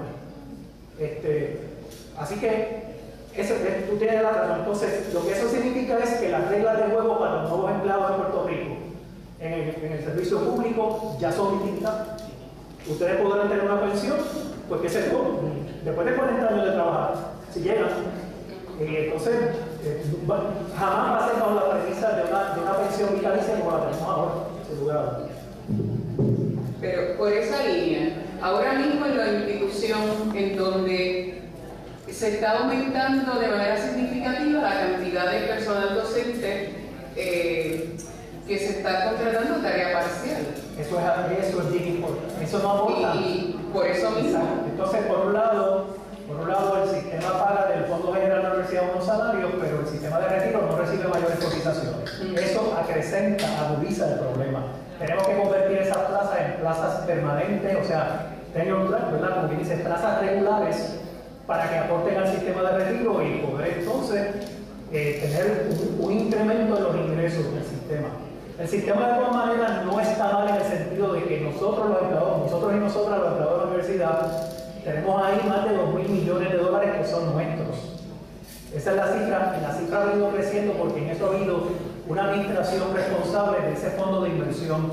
El problema es que ese fondo se puede desangrar si no lo manejamos adecuadamente. Y tiene que haber entonces, estamos a tiempo para hacerlo, ¿saben? Estamos a tiempo para hacerlo. Así que hay posibilidad de rescatarlo. Y la aprobación de esas transferencias de activos a fondo operacional del no, eso afortunadamente no se aprobó. Eso hubiese sido un disparate, como usted está sugiriendo la pregunta, hubiese sido un disparate porque estamos, primero que es ilegal. El fondo de inversión no se puede tocar, los inversionistas están protegidos por la ley, y no es, o sea, sacar un fondo de inversión que está comprometido por unos años y que tiene unos rendimientos, ¿qué respuesta le dan sistema de retiro responsablemente a los inversionistas que confiaron en que iban a honrarle sus rendimientos? Eso no se puede hacer. Por eso este proyecto se publicó. Y nos consta que hubo conciencia en el proceso legislativo para que eso no llegase ni a primera base del circuito. Otra cosa es que del fondo operacional del sistema de retiro, el fondo operacional le preste al banco de fomento, le diga yo te presto pero te paga el 9% y tú me dejas seguir con una línea de crédito yo usando, haciendo los pagos que tengo que hacer y de año a año me lo devuelve. Eso ya pasó en años anteriores y no tiene consecuencias porque no nos tocan el fondo acumulado. Una cosa es el fondo acumulado de inversión, otra cosa es el fondo operacional. Que ese sí el gobierno, si se estipula que hay una crisis fiscal, el gobierno en años anteriores lo ha hecho y lo puede manejar bien porque devuelve ese dinero a través del banco de fomento o utiliza mecanismos de subcontratación de la banca privada para que la banca privada conceda crédito a la agencia en lo que la situación de liquidez se resuelve. Así que eso sí que no es problema, pero lo otro es que nos toquen el fondo. Eso no lo podemos permitir, además que es ilegal. Sí, dígame. Voy a hacer primero la pregunta para luego contextualizarla con el comentario. ¿Cuál puede ser la participación de la academia, la Universidad de Puerto Rico en Ponce en específico, en ser parte de la solución en lugar de ser parte del problema? El comentario que quisiera utilizar para contextualizar es que en la UPR Ponce a lo largo de estos años han existido dos iniciativas académicas dirigidas a insertar la universidad en el desarrollo económico regional. La primera de ellas ya no existe, que es el Instituto de Estudios Urbanos. La segunda de ellas, que es muy prometedora porque promueve una sociedad, Ponce como modelo de una sociedad de conocimiento, es el Instituto de Pensamiento y Educación del Sur. En el mensaje de presupuesto del año 2000, si no me equivoco, Rafael Cordero Santiago advertía que el desarrollo económico de la región no podía continuar un modelo de dependencia de fondos externos.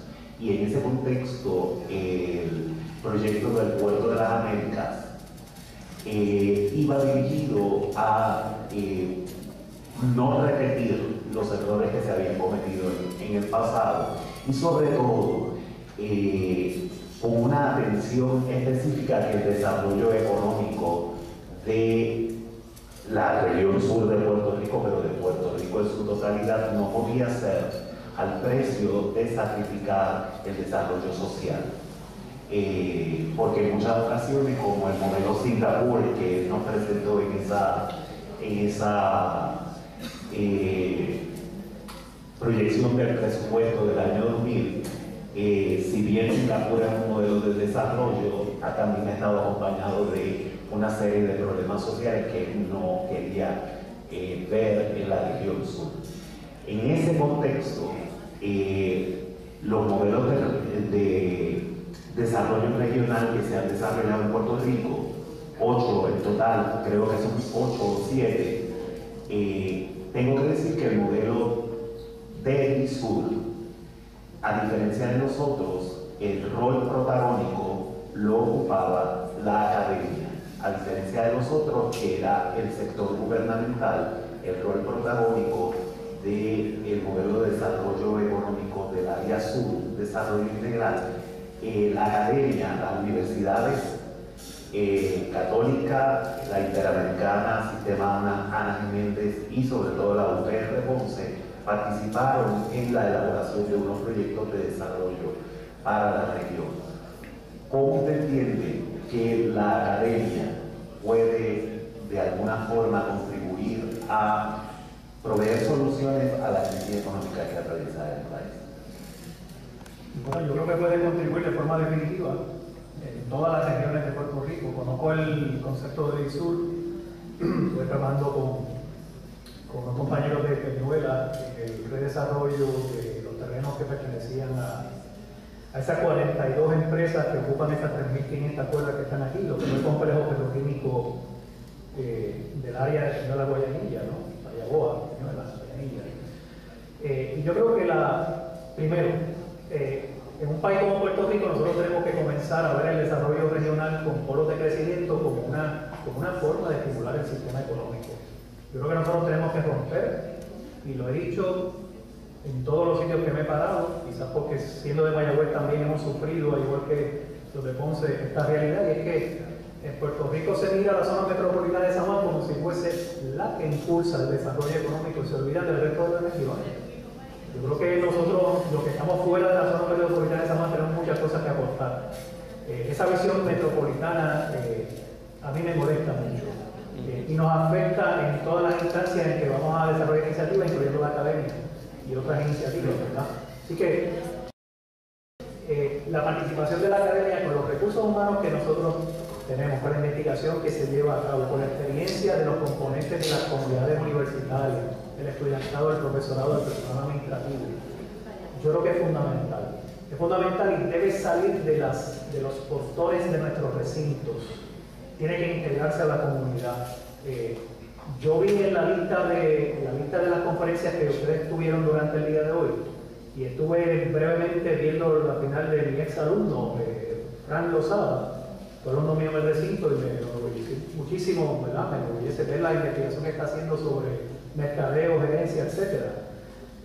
Aquí hay muchas cosas que si nosotros las dejamos aquí dentro de las paredes de la universidad no van a trascender. Tenemos que buscar la manera, ¿verdad? Como bien lo planteó don Rafael Cordero en su momento, para descanse, esa visión de que la universidad tiene que integrarse a ese esfuerzo de desarrollo regional del país. Yo le he llamado, ¿verdad? En algún momento escribí un par de cositas sobre esto, polos de crecimiento, polos de desarrollo, y es posible hacerlo. Y no estamos aquí hablando de cosas nuevas.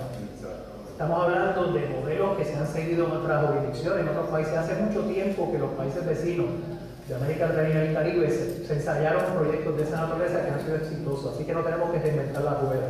Así que la respuesta definitiva a la pregunta es que sí, que la universidad tiene que jugar un rol fundamental en esa propuesta de desarrollo regional. Gracias. Sí, rapidito. Sí, bien rápido. Inglaterra Indio de Mayagüez. Es que como yo soy de Mayagüez, créame, yo sufro cada vez que juego con Ponce, porque ¿cómo es posible ganarle a Ponce? Es bien difícil, pero tú tienes la teoría de, como nosotros somos de fanáticos de Mayagüez, no, vamos a ganarle a Ponce esta vez, ten cuidado con lo que estás diciendo. Ya tenemos 8. Adelante. No, mi pregunta es rápido. Y siguiendo la línea de Luis Raúl, si la academia tiene un rol protagónico y se está vislumbrando, ¿verdad? Quizás este recorte masivo, eliminar posiciones full time, bajarlos a part time, que no van a estar aportando al retiro. Segundo, creo que una de las salidas más prominentes que nosotros tenemos es la investigación. Y si los pocos profesores que tenemos, por no contratar a más profesores, lo tenemos que subir a 21 créditos, ¿qué espacio tenemos para hacer la investigación? Que quizás es la única que con propuestas federales y nacionales podemos traer dinero a la universidad. Entonces, ¿qué realmente nosotros tenemos como herramienta ante el gobierno de Puerto Rico, que es el que nos va a legislar para darle el dinero? Poder hacer presión desde los diferentes senadores académicos, de los diferentes recintos, para que podamos realizar algún cambio literalmente económico que redunde en la academia, en el conocimiento y en la comunidad. Estoy totalmente de acuerdo. Yo creo que ha sugerido la palabra clave, que es que hagamos presión. No nos podemos quedar cruzados de brazos. Nosotros tenemos que, en esto, tener un esfuerzo. Yo diría que ya que estamos en un recinto de nuestra universidad, ¿verdad? En un recinto que me consta, que comentaba el doctor José Víctor Madera, que yo me acuerdo hace 20 años, las primeras conferencias que hubo en Puerto Rico, organizadas por la academia para trabajar modelos de desarrollo sustentable, problemas ambientales, estábamos en el contexto de la lucha contra la Coyentrix en Mayagüez. Las primeras conferencias se dieron aquí, cuando este era el Colegio Universitario Tecnológico. Entonces, yo recuerdo haber venido colegas de distintos recintos de la Universidad de Puerto Rico y de la Universidad Privada, la Interamericana y otros, empezaron aquí en Ponce, en esta institución. Así que yo creo que eso es una muestra, ¿verdad?, de lo que respondía al colega en la pregunta anterior, pero yendo directamente a tu pregunta, se está dando en este momento un esfuerzo entre los distintos senados académicos de las 11 unidades para ir en esa dirección. Precisamente mañana, ese tema va a ser el tema de discusión en la reunión del Senado Académico de Mayagüez. Yo soy senador por la Facultad de Arte y Ciencias y vamos a hablar de eso porque de lo que tenemos que hablar es cuando se habla de reforma universitaria. Si la reforma no contiene lo que tú acabas de decir, si no contiene esos elementos que nos permitan hacer investigación, que nuestro salario sea digno, que tengamos espacio para hacer cosas interesantes, que las plazas se llenen, que tenemos el modelo de los profesores part-time, que a ellos les afecta tanto porque no acumulan beneficios tampoco. ¿Sabes? Yo creo que hay en esa dirección de que tenemos que movernos, es un esfuerzo conjunto y simultáneo, ¿verdad? Y sincronizado entre todos los sectores. Es que el modelo de Teaching College, que es solamente para enseñar e irte a tu casa, funciona cuando el crédito vale más de $400. Pero si vamos bajo este sistema, necesitamos integrar. Y eso no hay nuestra universidad. No hay nuestra universidad y no es lo que aspiramos. No es lo que aspiramos, ni se concibió originalmente la universidad de esa manera. Y no podemos permitir que se convierta en eso tampoco. Gracias. Bueno, muchas gracias a ustedes por sus preguntas.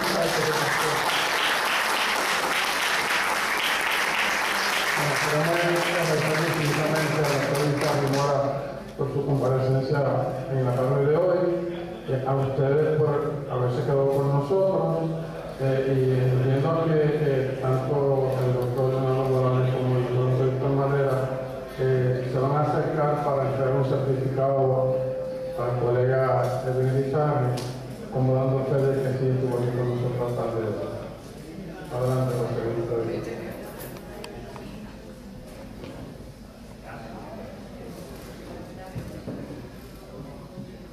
Bueno, si el decano me lo permite, voy a coger un primer turno, ¿verdad? En primera instancia, para reconocer esa vocación de servicio universitario y institucional que tiene el doctor Edwin Rizarri Moreno. Yo creo que ustedes, al igual que yo, disfrutaron la pasión con que contestó cada pregunta. Y en un momento determinado, ¿verdad? Me parece que fue una pregunta del doctor Villalón, cuando Villalón dijo, la primera no es muy importante, y él le contestó, no, las dos son importantes, porque esa es la seriedad del académico que hemos tenido durante la tarde de hoy. Así que, a nombre del Comité de Investigación y Creación Académica, que este servidor modestamente coordina, de todos sus miembros del Decanato de Asuntos Académicos, invito al señor decano a que le haga entrega al doctor Edwin Rizarri Mora de este certificado y un afiche conmemorativo de la institución.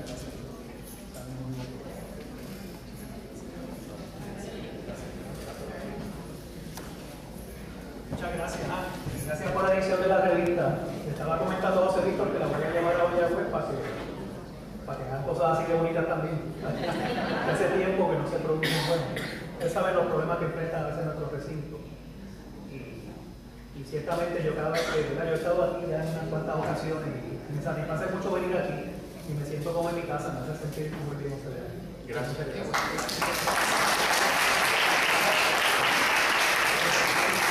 Yo quiero pedir en estos momentos, si todavía está en sala, si se está en sala, a la profesora Margarita Sastre de Balmaceda que suba para que reciba también un certificado de reconocimiento por esa exposición extraordinaria un año más. Así que un aplauso para nuestra querida Margarita Sastre de Balmaceda. Aprovecho que el decano está con nosotros.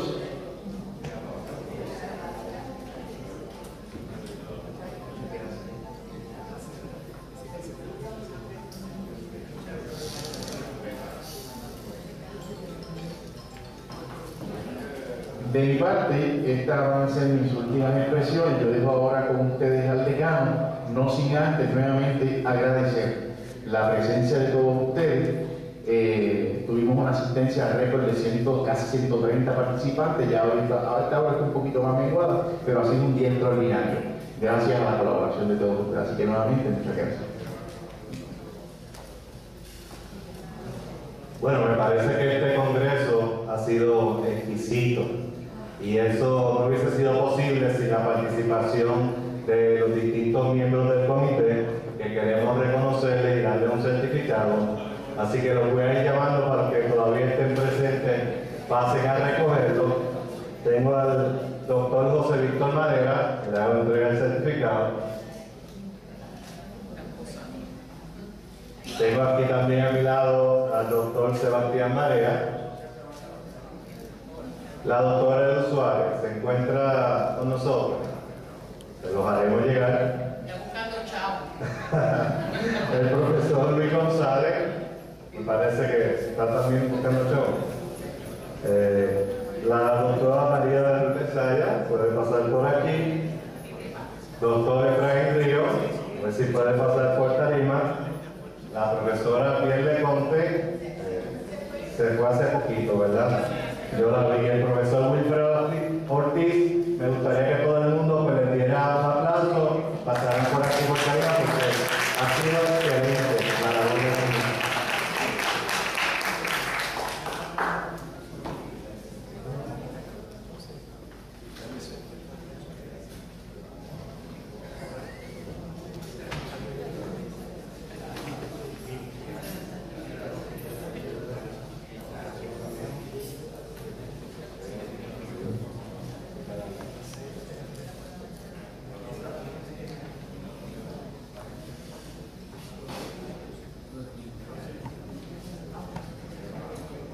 Una vez más, gracias a todos por su asistencia. Confiamos tenerlo el año que viene y, por supuesto, recordarle la OM de este sábado a las 6, ¿verdad? ¿O a las 8? A las 8. A las 8. Pues gracias a todos y que se repita.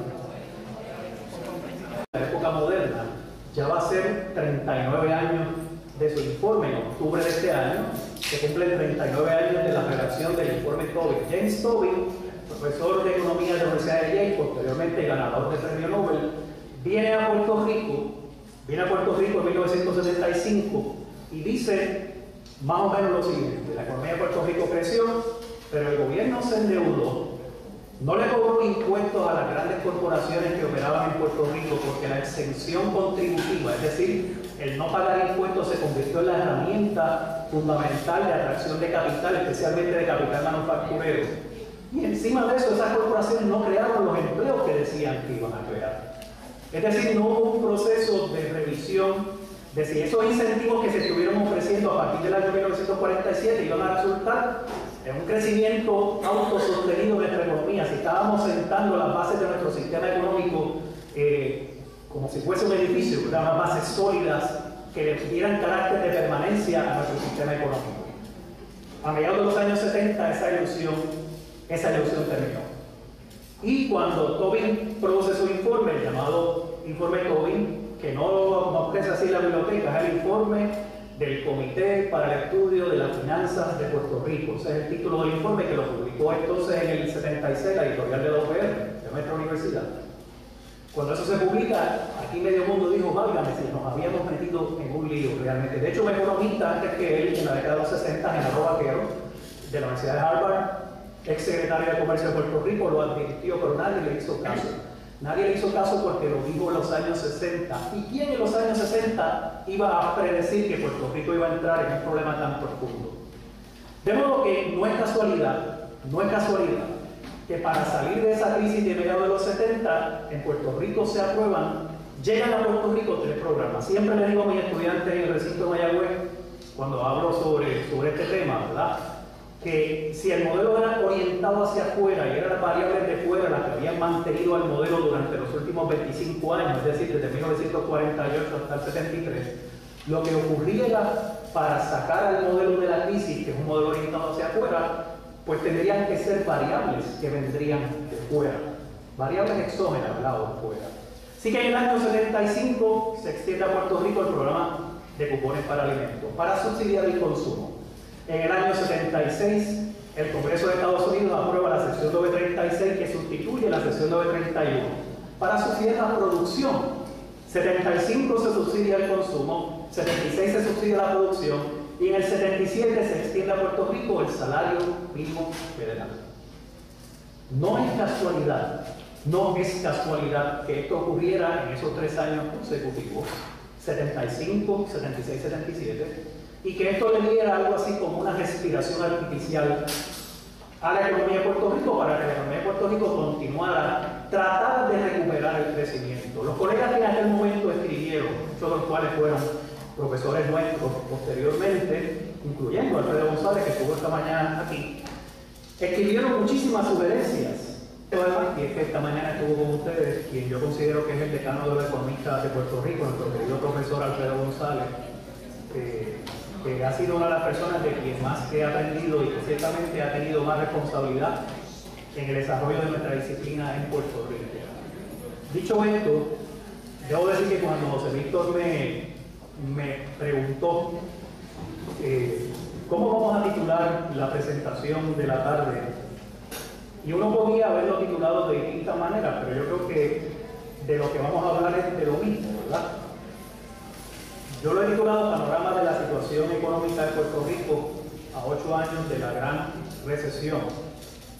Y creo que para beneficio de quizás los pocas de ustedes que no hayan escuchado el concepto de la gran recesión, cuando en septiembre de 2008 el banco Lehman Brothers cerró en Estados Unidos, se desata una crisis financiera a nivel global. Casi todo el mundo ha oído hablar de esto, ¿verdad? De la llamada crisis financiera global, cuyo punto de partida fue el cierre de esta institución financiera estadounidense, que era emblemática, algo así como el Bank of America o como Morgan Stanley, o sea, una institución financiera como Citibank, que cerrara y quebrara, lo que hizo fue destapar quizás lo que era la punta de un témpano, y cuyas consecuencias mayores estaban sumergidas ciertamente debajo de esa punta, como evidentemente se logró, ¿verdad? El tiempo dio la razón y se evidenció que iba a ocurrir. Así que ese periodo que para la economía internacional discurrió entre los años 2008 y 2010, se ha conocido en la literatura reciente como la Gran Recesión, para distinguirla de la Gran Depresión de los años 30, que como ustedes saben comenzó el 29 de octubre de 1929, curiosamente comienza a fines de la década del 20, ¿verdad? Pero su impacto mayor fue a principios de la década del 30. Así que la Gran Depresión de los años 30 del siglo XX lo consideramos no parte del periodo moderno de la economía contemporánea, y sí, esta Gran Recesión es, digamos, lo que fue el resultado de unas determinaciones que se tomaron en distintos países y quizás la consecuencia lógica de unas decisiones que habían tomado diversas naciones con respecto al sistema financiero, con respecto al sector inmobiliario, la compra y venta de viviendas en Estados Unidos y Europa, y cómo se estructuró, cómo se organizó el sistema financiero internacional. Yo no voy a hablar de eso en la tarde de hoy. Yo voy a hacer referencia posiblemente a algunos de estos aspectos, pero quiero centrarme en el caso de Puerto Rico, que es el que nos ocupa. Yo no sé si algunos de los ex-teenagers que están aquí, yo lo recuerdo cuando yo era niño, veían aquel programa que se llamaba Esto no tiene nombre, y había un personaje que salía más o menos a mitad del programa y traía un termo y lo ponía así, decía, se llamaba Austero S. Severo. Austero S. Severo. Y empezaba diciendo, era un personaje, era como que una caricatura de un profesor norteamericano, de uno de estos profesores prominentes de economía, y decía, no tan solo en la economía, sino también en el campo político. Y es natural de Mayagüez, nació en Mayagüez, estudió en el recinto de Mayagüez un bachillerato de empresas y luego hizo una maestría en planificación económica. También fue profesor de planificación económica, es planificador licenciado. Posteriormente se trasladó a Inglaterra. Déjame ver cómo yo puedo.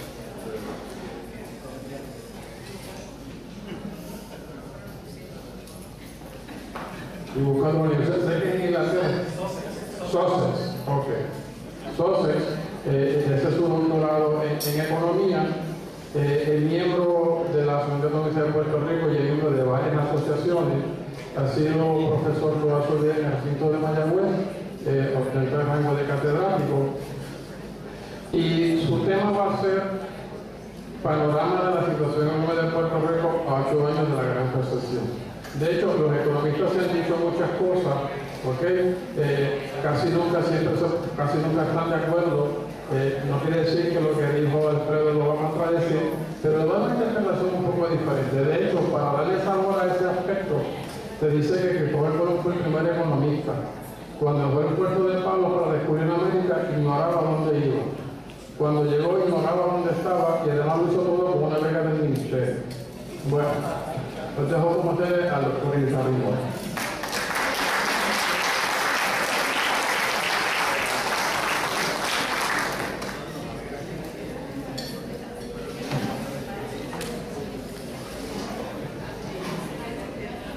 Muchísimas gracias por la invitación. Buenas tardes a todos y todas. Un agradecimiento especial a mi amigo de tantos años, el doctor José Víctor Madera, que tuvo la gentileza de invitarme. Doctor Barea, muchísimas gracias por la presentación. Voy a tratar de ser lo más breve posible, porque yo creo que aquí lo primero que tengo que reconocer es que tengo dos retos importantes, ¿verdad? El primer reto es que ustedes acaban de almorzar. Mantener a una audiencia alerta después del almuerzo, especialmente cuando han estado en esta actividad tan intensa de este congreso, por el cual los felicito, ¿verdad? Este 15º Congreso de Investigación y Creación Académica.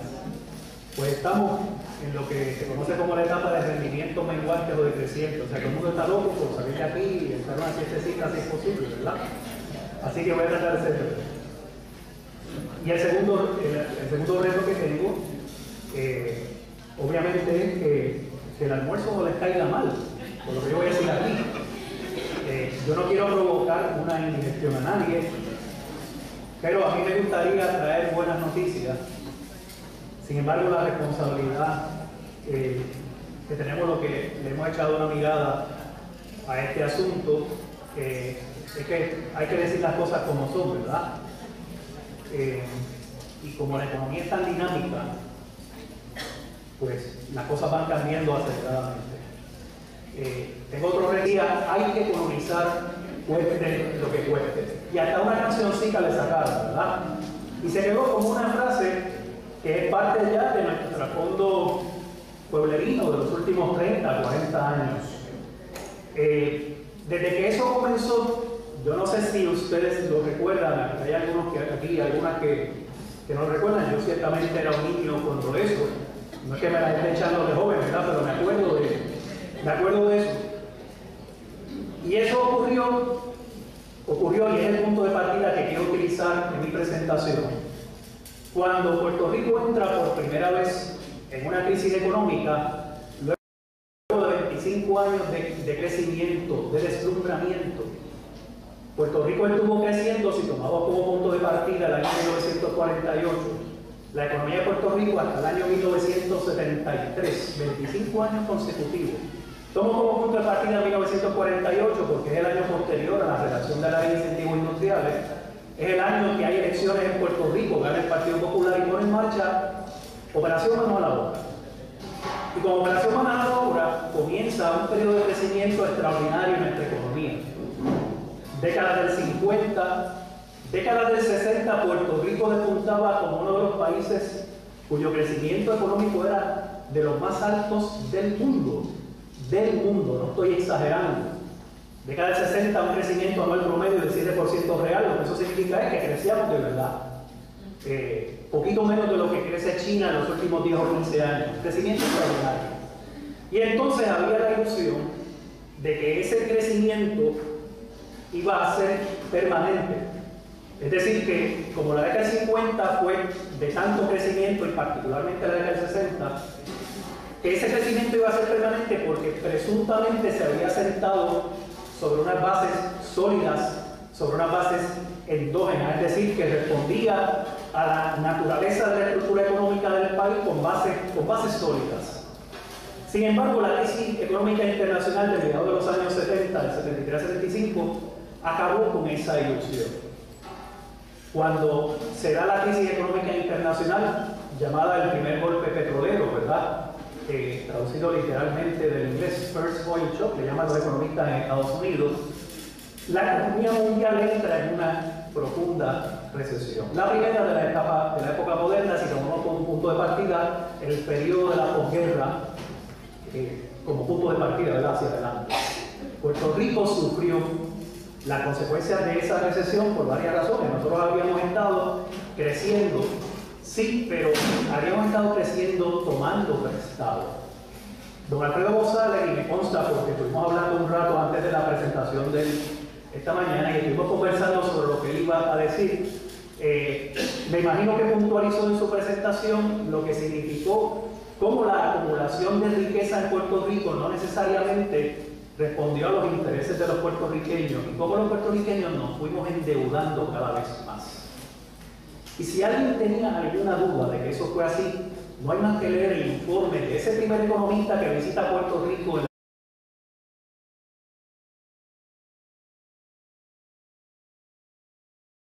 más distinguida que la profesora Margarita Balmaceda para engalanar una vez más este Teatro General de la Universidad de Puerto Rico. Tiene una exposición que, como todos los años, es de primer orden. Y un poco tengo que reconocer que recientemente en la exposición y el trabajo extraordinario que se presentó en la biblioteca sobre los discípulos de Poe, ella tuvo una aportación de primer orden. Discípula de Poe, con su particularidad y su unicidad como artista, una vez más representa lo mejor de la creación de esta institución, en este caso en la plástica. Tenemos 8 piezas de la profesora Balmaceda: Sensación 1, Sensación 2, Where, Ventana al cielo, Primavera rosa, Mi otro yo, Alegría carnavalesca, Esperanza gemela. Yo les quiero pedir una vez más, como lo hacemos todos los años y cada año lo hacemos con más cariño, un aplauso para la profesora Margarita Balmaceda, que hace campaña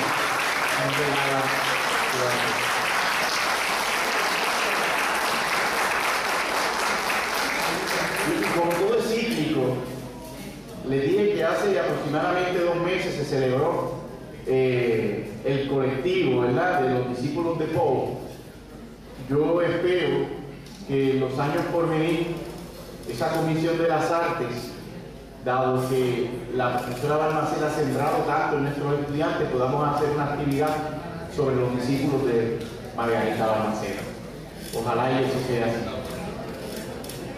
Y por supuesto tenemos otra pieza del compañero artista de primer orden, cuyas exposiciones han ido más allá del país, también del Departamento de Humanidades, y nos honra una vez más el compañero Jorge Morales, para quien también le voy a pedir un aplauso.